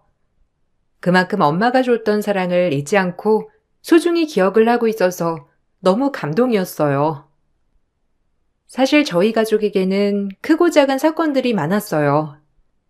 지금은 어느 정도 안정을 찾고 열심히 삶을 살아가고 있어요. 힘들었던 시기를 다시 꺼내보고 싶지는 않았지만, 이제는 마음속에서 꺼내 훌훌 털어내야 할 것 같다는 생각이 들어 이렇게 사연을 보내봅니다. 전 남편은 자기 잘난 맛에 사는 사람이었어요. 처음 남편을 만났을 때 늘 자신감이 넘치는 모습을 보고선 그게 좋아 결혼을 했더니 막상 속알맹이는 하나도 없는 사람이었죠. 결혼을 할 때도 그렇게 부족한 집안에 장가 보낸다며 울며불며 하던 시모도 알고 보니 빚만 잔뜩 있는 허울 좋은 시댁이었어요. 시댁은 시부가 저희 결혼하기 몇 년 전에 돌아가셨고 여동생이 둘 있었어요. 시동생들은 얌전하고 조용한 편이었는데 시모와 남편은 늘 자신감 넘치고 당당했죠. 주말마다 시모는 신혼집으로 와 같이 밥을 먹자고 하셨어요. 시댁이 가까워서 크게 생각은 안 했는데 오시면 이것저것 시키기만 하시고 손 하나 까딱하지 않으셨죠. 심지어 남편에게도 아무것도 하지 않게 하셨어요. 아직도 점심상을 안 차린 거니? 시간이 몇 시인데 밥이 아직도 안 돼 있어. 그리고 저번에 보니까 냉장고에 고기 좀 있던데 그거나 좀 구워와 봐라. 고기도 먹고 그래야 든든하지. 점심이라고 늘 가볍게 먹으면 되겠니? 저녁에는 애들 다 불러서 여기서 밥 먹자꾸나. 안 그래도 오랜만에 가족들 모여서 밥 한 끼 먹어야 되겠다 생각했는데 미리 장 좀 봐둬. 어머님, 저 오늘 저녁에 약속이 있어서 나가야 돼요. 밥은 저 빼고 드셔야 할 것 같아요. 이미 몇 주 전에 잡힌 약속이라서요. 오늘 안 그래도 고기 구웠어요. 아가씨들한테 제가 어제 전화는 했는데 다들 오늘 바쁘다고 못 온다고 하던데 저녁은 괜찮대요? 요즘 일 때문에 바쁘다고 해서 나중에 한가할 때 보자고 하길래 저도 그러자고 했어요. 여자가 밖에서 바빠봤자 지 오빠보다 바쁘겠니? 걔들은 무슨 밖에서 뭘 얼마나 대단한 일을 한다고. 너도 그러지 말고 약속 다음으로 미루고 저녁 같이 먹어. 오랜만에 식구들 모여서 밥은 먹어야 하지 않겠니? 다른 것보다 가족을 우선시해야 하는 거야. 너도 이제 결혼했으니까 다른 사람 말고 항상 가족이 먼저여야지. 약속은 무슨? 저도 그러고 싶은데 중요한 약속이라서 미루지는 못할 것 같아요. 집에서 식사하셔도 되고 밖에서 외식하신다고 하면 일찍 끝나면 저도 갈게요. 아니면 아가씨들도 다 바쁘다고 하니까 다음 주나 다다음 주쯤에서 같이 모이는 건 어떠세요? 다음 주는 내가 바빠. 나도 약속 있는 사람인데 네가 다음에 보자고 하면 그때 봐야 하는 거냐? 어른이 말하면 거기에 따라야지. 그리고 밥은 왜 이리 늦게 차리는 거니? 자꾸 남편 시키지 말고 네가 빠릿빠릿 움직일 생각을 해야지. 그렇게 굶떠가지고 살림이나 제대로 하겠어? 내내 열심히 일한 신랑 시킬 생각하지 말고 네가 얼른 움직여서 밥 차려. 신혼 초반에는 살림을 알려준다면서 오신다고 했지만 제가 보기에는 제가 남편을 부려먹을까 싶어 감시하러 오는 듯 보였어요. 저희는 결혼하고 바로 임신을 했는데 임신 중반기가 되면서 남편은 회사에서 잘리고 말았어요. 평소에도 늦잠을 자서 지각을 자주 하던 남편은 회사 경영위기가 오자 바로 구조조정 순위가 된 거였죠. 그런데 그 후로 출산일이 점점 다가오고 있음에도 남편은 일을 다시 구할 생각조차 하지 않더라고요. 여보, 이제 우리 출산일 3개월도 안 남았어. 선생님 말로는 8개월 이후부터는 언제든지 아이 낳을 수 있고 위험할 수 있다고 하는데 당신 그래도 일은 시작해야 하는 거 아니야? 내가 아이 낳고 나서 일 시작하면 나도 예민한데 당신도 적응하느라 예민해질 거고 지금 직장 구해서 다니는 건 어때? 여기저기 알아보곤 있는 거야? 내가 생각을 해봤는데 어차피 아이 낳고 나서 당신 복직 빨리 한다고 했잖아. 회사에서도 빨리 복직하길 원하는 눈치라고 했고. 그래서 말인데 아이 내가 한 1년 정도는 보는 건 어떨까? 어차피 이렇게 된 거 나도 일 구해서 시작하는 것보다 내가 아이 보면서 당신은 일하고 그러면 좋지 않겠어? 지금 경기 불황이라 취업하기도 쉽지 않고. 정말? 당신 진짜 그럴 생각 있었어? 저번에 내가 복직 빨리 해야 될 것 같다고 했을 때는 반대했었잖아. 아이는 어떻게 하냐고 하면서. 안 그래도 나도 그것 때문에 고민 많았는데 나야 당신이 아이 봐주면 좋지. 그럼 빨리 복직도 하고 아이도 당신이 보면 좀 안심도 되고. 솔직히 우리 형편에 매번 돌봐줄 사람 구하는 것도 힘든데 차라리 누구 한 명이 전담해서 보는 게 낫긴 하지. 그렇지? 그래서 내가 고민을 좀 했어. 근데 그게 나을 것 같더라고. 어차피 그만둔 거 아이랑 시간 보내는 게 더 좋지 않을까 싶어가지고. 급하다고 막 직장 구해서 다니면 마음에 드는 곳 찾기도 어려울 것 같고 말이야. 차라리 아이랑 같이 시간도 보내면서 천천히 취업 준비하면 되지 않을까? 전 회사에서는 아빠들 육아휴직도 못 썼잖아. 차라리 난 이게 나은 것 같기도 해. 출산일이 다가오면서 남편은 본인이 아이를 보겠다고 자청했어요. 전 회사에서 빨리 복직을 원하는 상황이었기 때문에 남편이 먼저 그렇게 해주겠다고 말하는 게 처음에는 고마웠죠.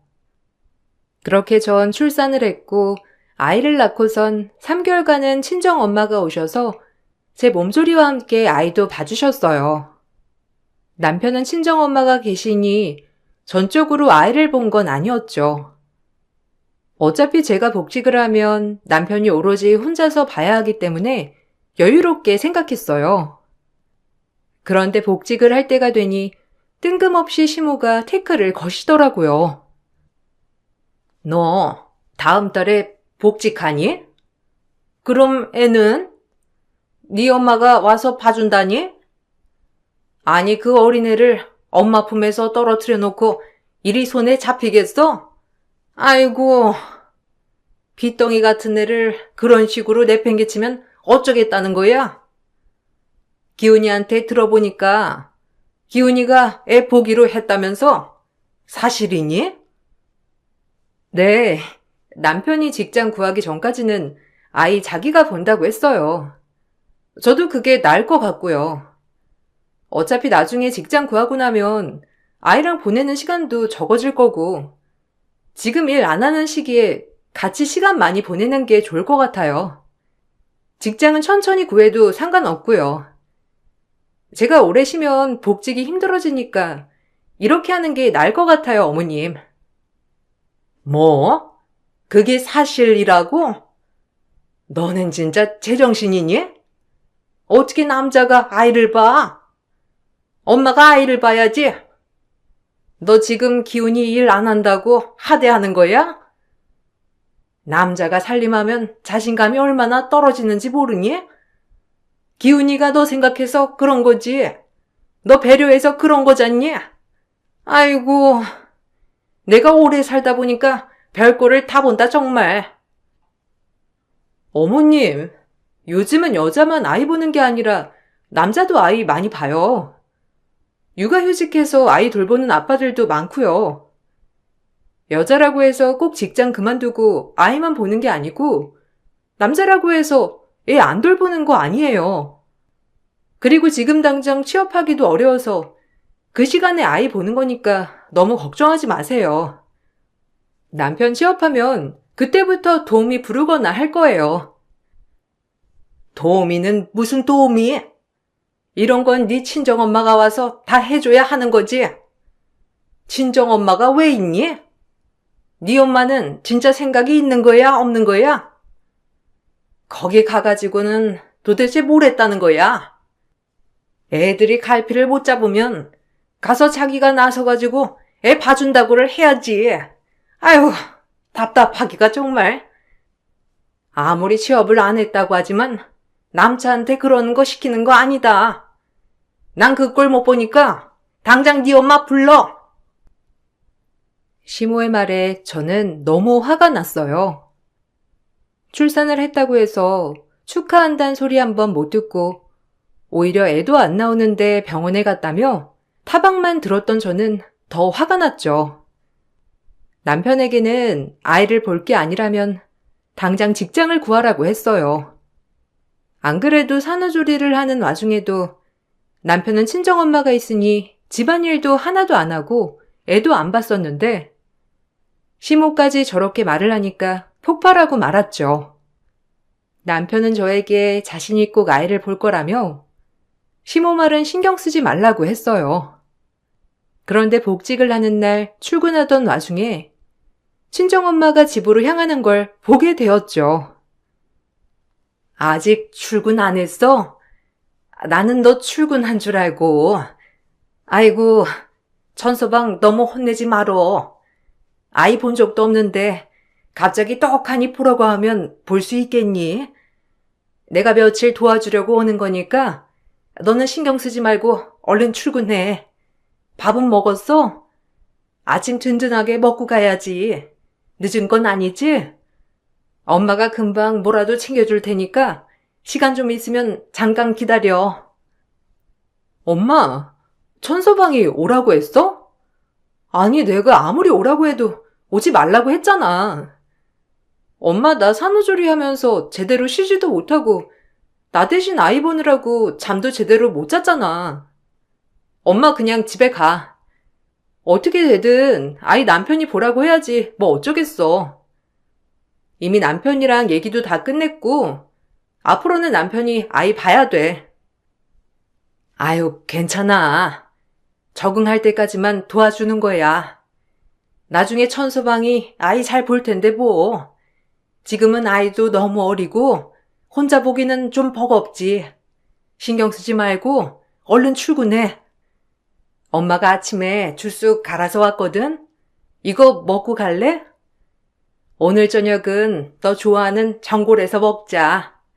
오랜만에 출근하려고 하면 하루 종일 긴장하고 있을 텐데 저녁은 엄마가 차려줄게.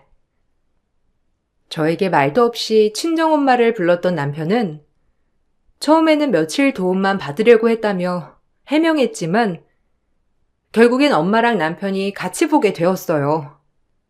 나중에 안 사실인데 남편은 거의 아이를 본 적이 없었더라고요. 그렇게 1년이 지나고 남편은 취업을 할 생각을 전혀 하지 않았고 시모는 남편에게 아이를 보게 한다는 것 자체를 내내 못마땅해 하셨어요.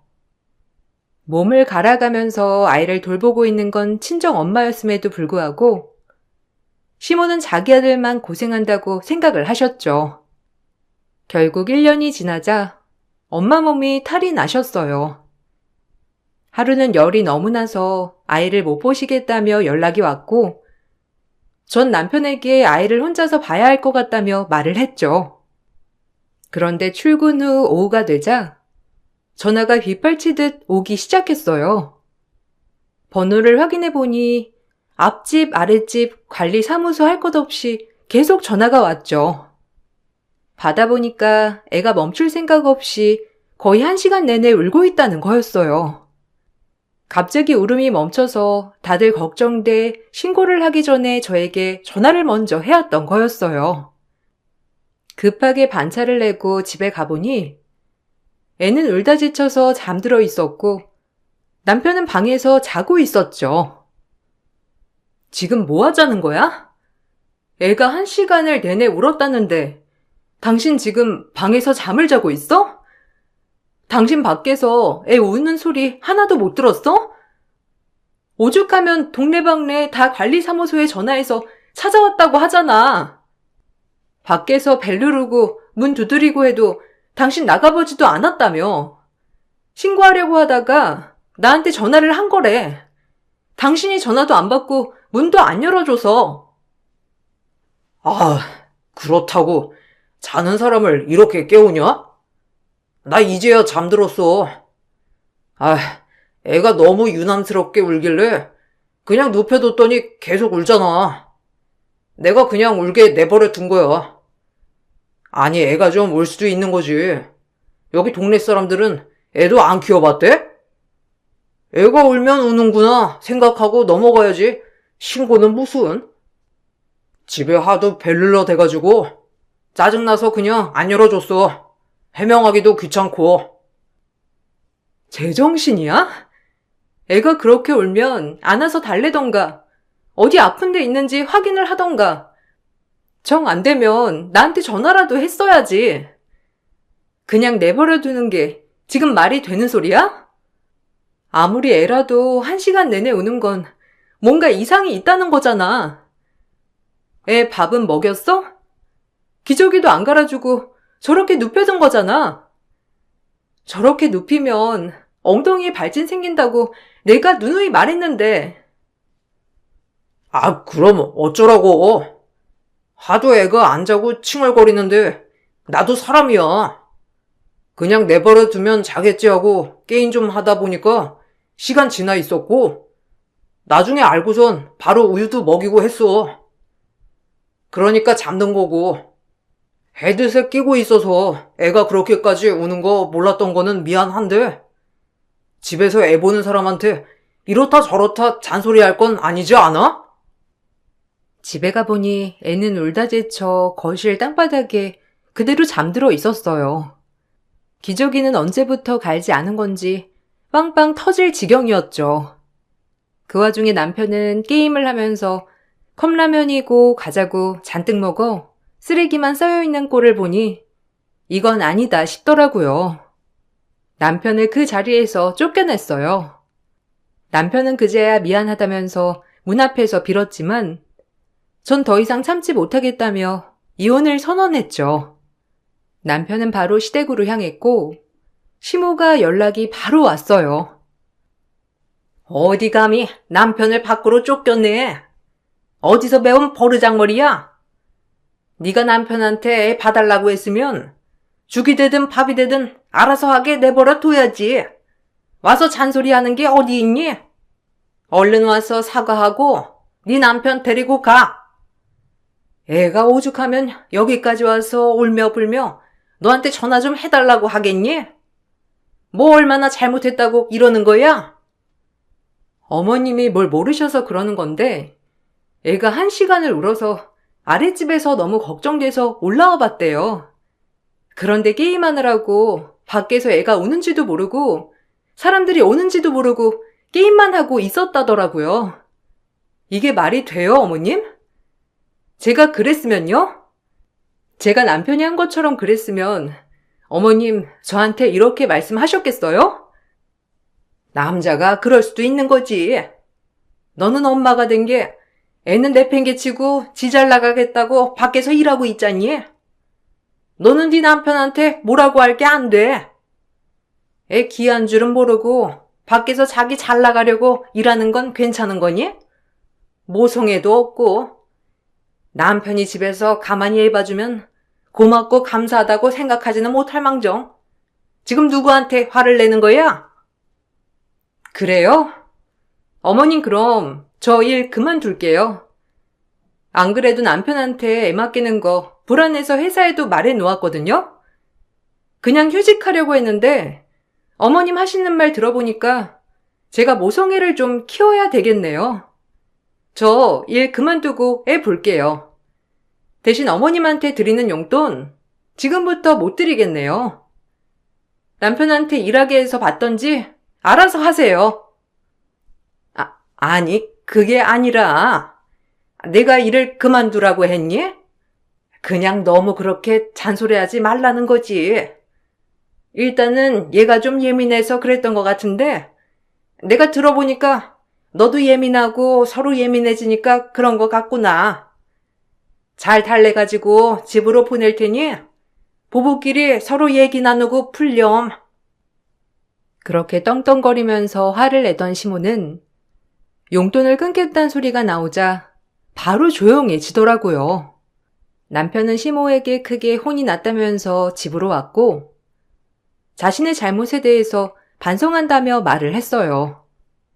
그 뒤로도 친정엄마가 다시 아이를 보러 왔을 때 먼저 나서서 아이를 보고 친정엄마는 집에서 푹 쉬게 해주었다는 소리를 듣고선 용서를 해주기로 했죠. 주변에 물어보니 그래도 아이 육아로 이런저런 다툼들이 많다고 해서 그런 일들인가 보다 생각을 했던 것 같아요. 잠잠했던 삶에 다시 파도가 치기 시작한 건 바로 시모가 남자친구를 사귀었을 때부터였어요. 아이 돌잔치로 정신없이 알아보고 있을 때쯤 시모는 이상한 요구를 하기 시작하더라고요. 돌잔치 이번에 할 때 우리 가족들 다 한복 입는 건 어떠니? 내가 전에 다른 지인 돌잔치 가보니까 가족들이 다 한복 입고서 왔더라고. 가족 사진도 찍고 그러던데 우리도 그렇게 하면 좋지 않겠어? 우리가 가족 사진이 없잖니.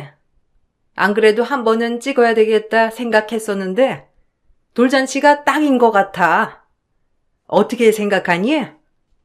아, 저는 좋은 것 같아요. 안 그래도 어머님 저번에 다 같이 가족 사진 찍자고 하셨잖아요. 남편이 알아보고 있었는데 돌잔치 스냅 찍으면서 같이 야외에서 찍으면 더 좋을 것 같은데 거기 돌잔치 행사하는 곳에서 야외에 사진 많이 찍는다고 하더라고요. 저는 괜찮을 것 같아요. 추억도 되고. 그렇지?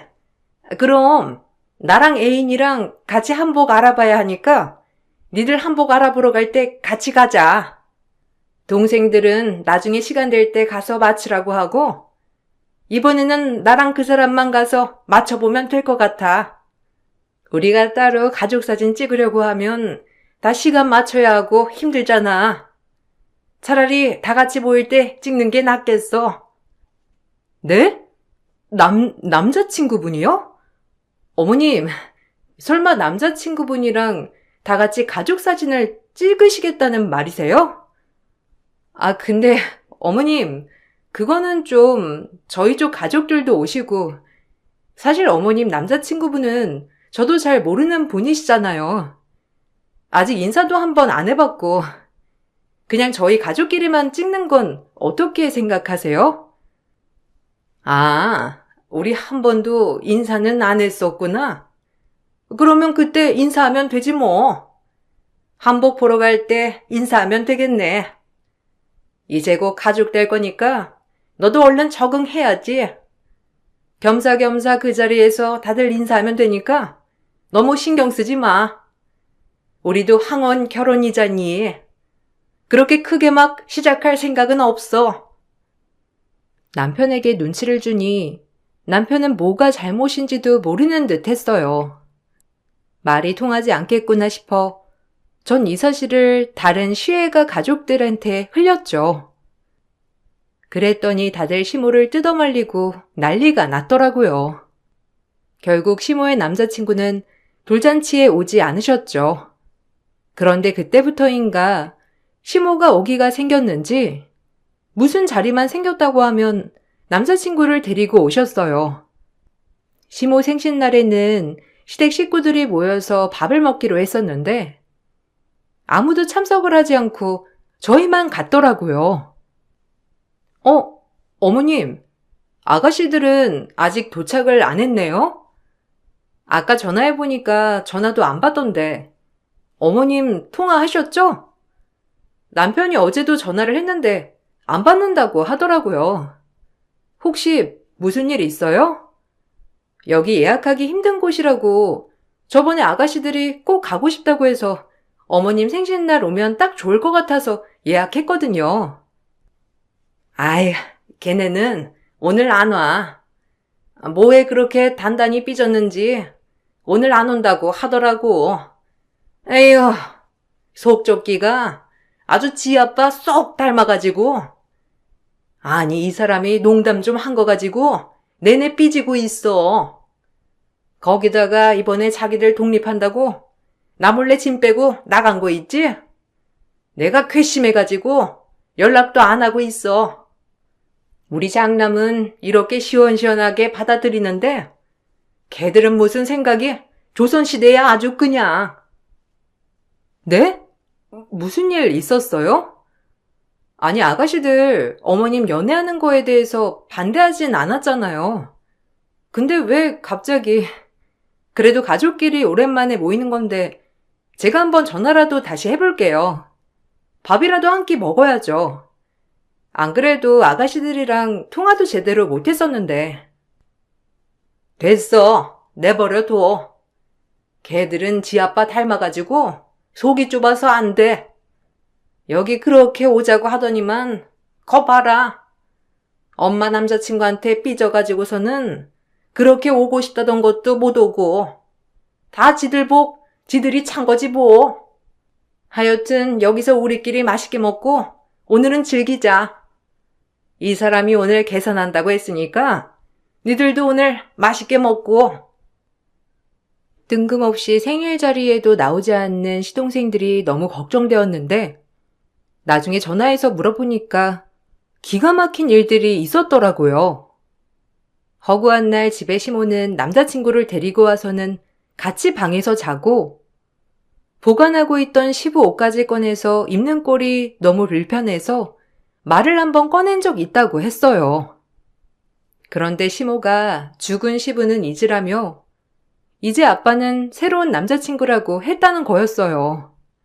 자신들 동의 없이 아빠가 있는 사진은 죄다 찾아서 버리고 심지어 시모 남자친구는 여자인 시동생들한테 자꾸 가까이 터치나 접촉을 하려고 해서 시동생들이 너무 불편해 급하게 집을 구하고 나왔다고 했어요. 전 이 사실을 알고선 너무 경악했죠. 남편한테 이 사실을 말하니 남편은 더 경악할 소리를 하더라고요.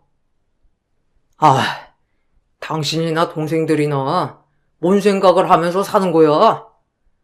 아저씨가 엄마랑 결혼하는 거지? 무슨 다른 꿍꿍이가 있어서 결혼하겠어? 황혼에 좀 행복하려고 하는 엄마 놔두면 안 되는 거야? 왜 자꾸 태클을 거는지 이해를 못하겠네.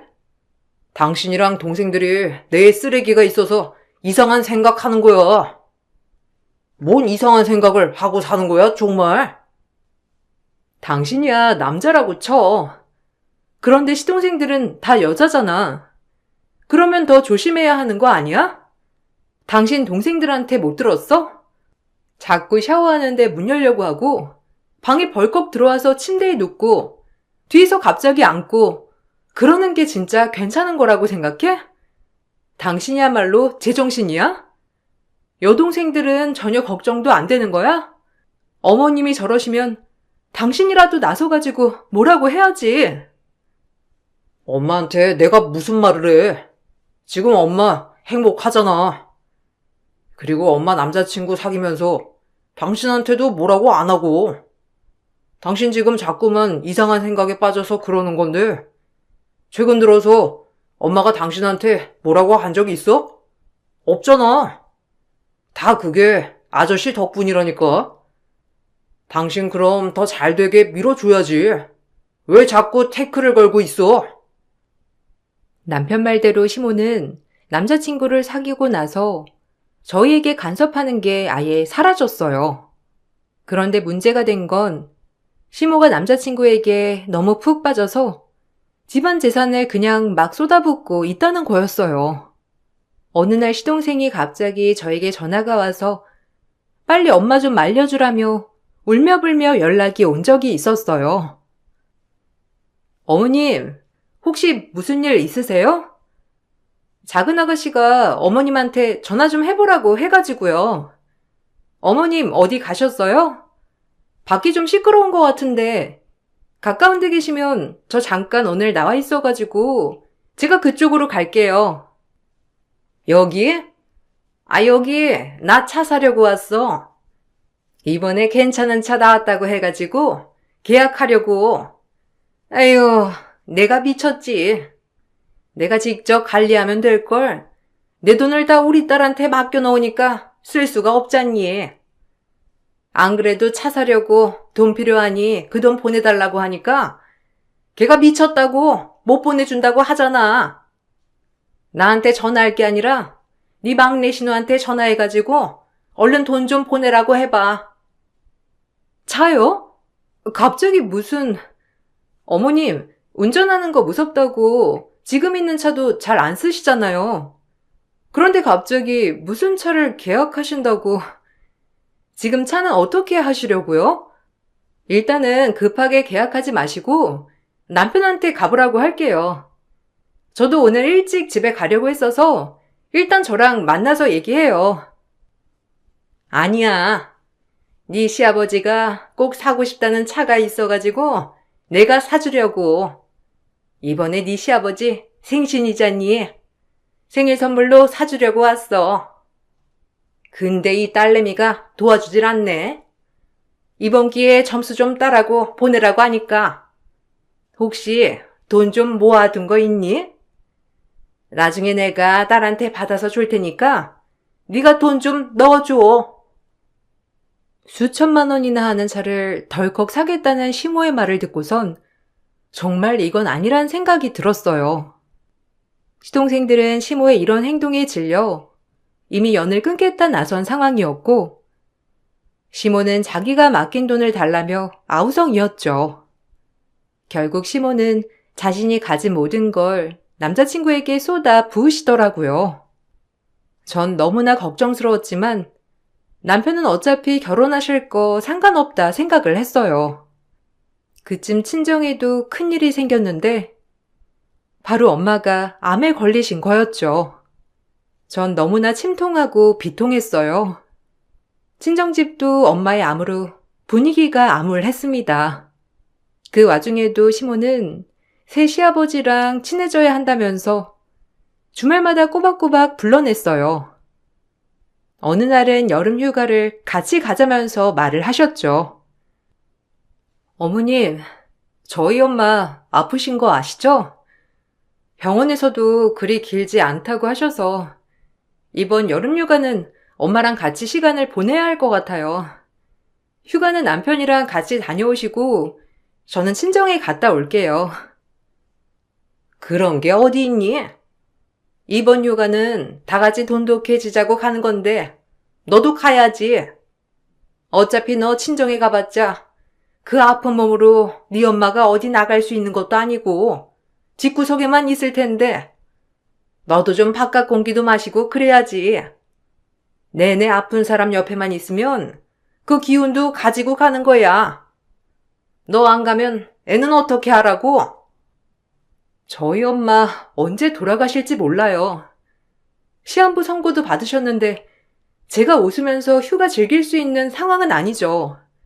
다음에 휴가 갈 때는 같이 가시고 이번에는 남편만 데리고 다녀오세요. 아이도 그냥 제가 데리고 있을게요. 아니 그 어두침침한 집구석에 손주도 데리고 가겠다는 거냐? 그리고 우리 아들만 가면 무슨 재미야? 다 같이 가야지. 너 혼자 즐겁게 노는 것 같아가지고 미안해서 말 못할 것 같아서 그래? 그럼 내가 네 엄마한테 전화해서 말해줄 테니까 이번 휴가 같이 가자. 그래야 네 시애비 될 사람이랑 친해지고 좋지. 안 그래도 할 말도 있고 말이야. 말도 안 통하는 시모에게 더 이상 말을 하고 싶지도 않더라고요. 결국 여름 휴가는 남편만 떠나게 되었죠. 얼마 뒤 엄마는 암으로 세상을 떠나셨어요. 슬픔에 빠져있던 저에게 더욱 힘든 일들이 생겼어요. 바로 아이가 백혈병에 걸렸다는 거였어요. 처음에는 할머니가 돌아가시고 마음이 슬퍼서 그런 줄 알았는데 아이는 몸까지 아파 힘든 거였죠. 아이의 백혈병 치료로 전 엄마가 남겨주신 통장을 꺼내려고 했어요. 엄마의 통장과 제 통장 비밀번호가 일치했었는데 그런데 통장 잔고가 0원이더라고요. 여보, 혹시 엄마 통장 당신이 썼어? 조회해보니까 통장 잔고가 0원이던데? 이체한 사람 이름 보니 시어머니 이름이어서 당신한테 물어보는 거야. 설마 당신 이 돈 어머님한테 보낸 건 아니지? 이거 우리 아이 백혈병 치료로 쓰려고 한 거야. 아, 그 돈? 그 돈 우리 엄마 황혼 결혼식 비용으로 다 썼는데? 장남이 그 정도는 해줘야지. 이번에 여름 휴가 갔을 때 엄마가 황혼 결혼식 하고 싶다고 하셔서 다 보내드렸어. 괜찮지? 아이 백혈병은 어차피 보험 있잖아. 그걸로 하면 될 걸 무슨 치료비로 그 돈을 쓴다고 그래. 아니면 장인어른한테 아이 치료비 해달라고 하면 되지. 나중에 새아빠가 다 돌려준다고 했으니까 기다려봐. 당신 어떻게 나한테 한마디 말도 안 하고 그럴 수 있어? 그 돈이 어떤 돈인데? 당신 아이 아픈 건 걱정도 안 돼? 아이 백혈병인데 어떻게 걱정 한 번을 안 하고 태어날 수가 있어? 이 와중에 당신 엄마 결혼식에 돈을 쓴다고? 지금 아빠로서 할 말이야? 아이 아픈 거 괜찮다고 했잖아. 병원에서도 치료 꾸준히 받아보자고 했고 아프다고 다 침울하고 암울해져 있으면 되겠어? 일단 급한 건 엄마 결혼식 비용이라서 그런 거야. 안 그래도 장모님 돌아가셔가지고 눈치 보는데 이런 것까지 일일이 눈치 보는 거 나도 지친다 정말.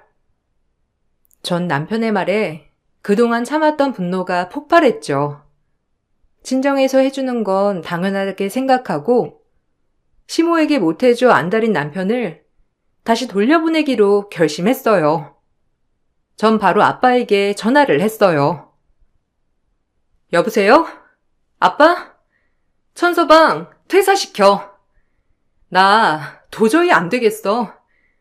엄마가 그래도 부부가 잘 지내야 아이가 행복하다고. 내가 행복한 게 우선이라고 했지만 내가 행복하려면 이제는 천서방이랑 헤어져야 되겠어.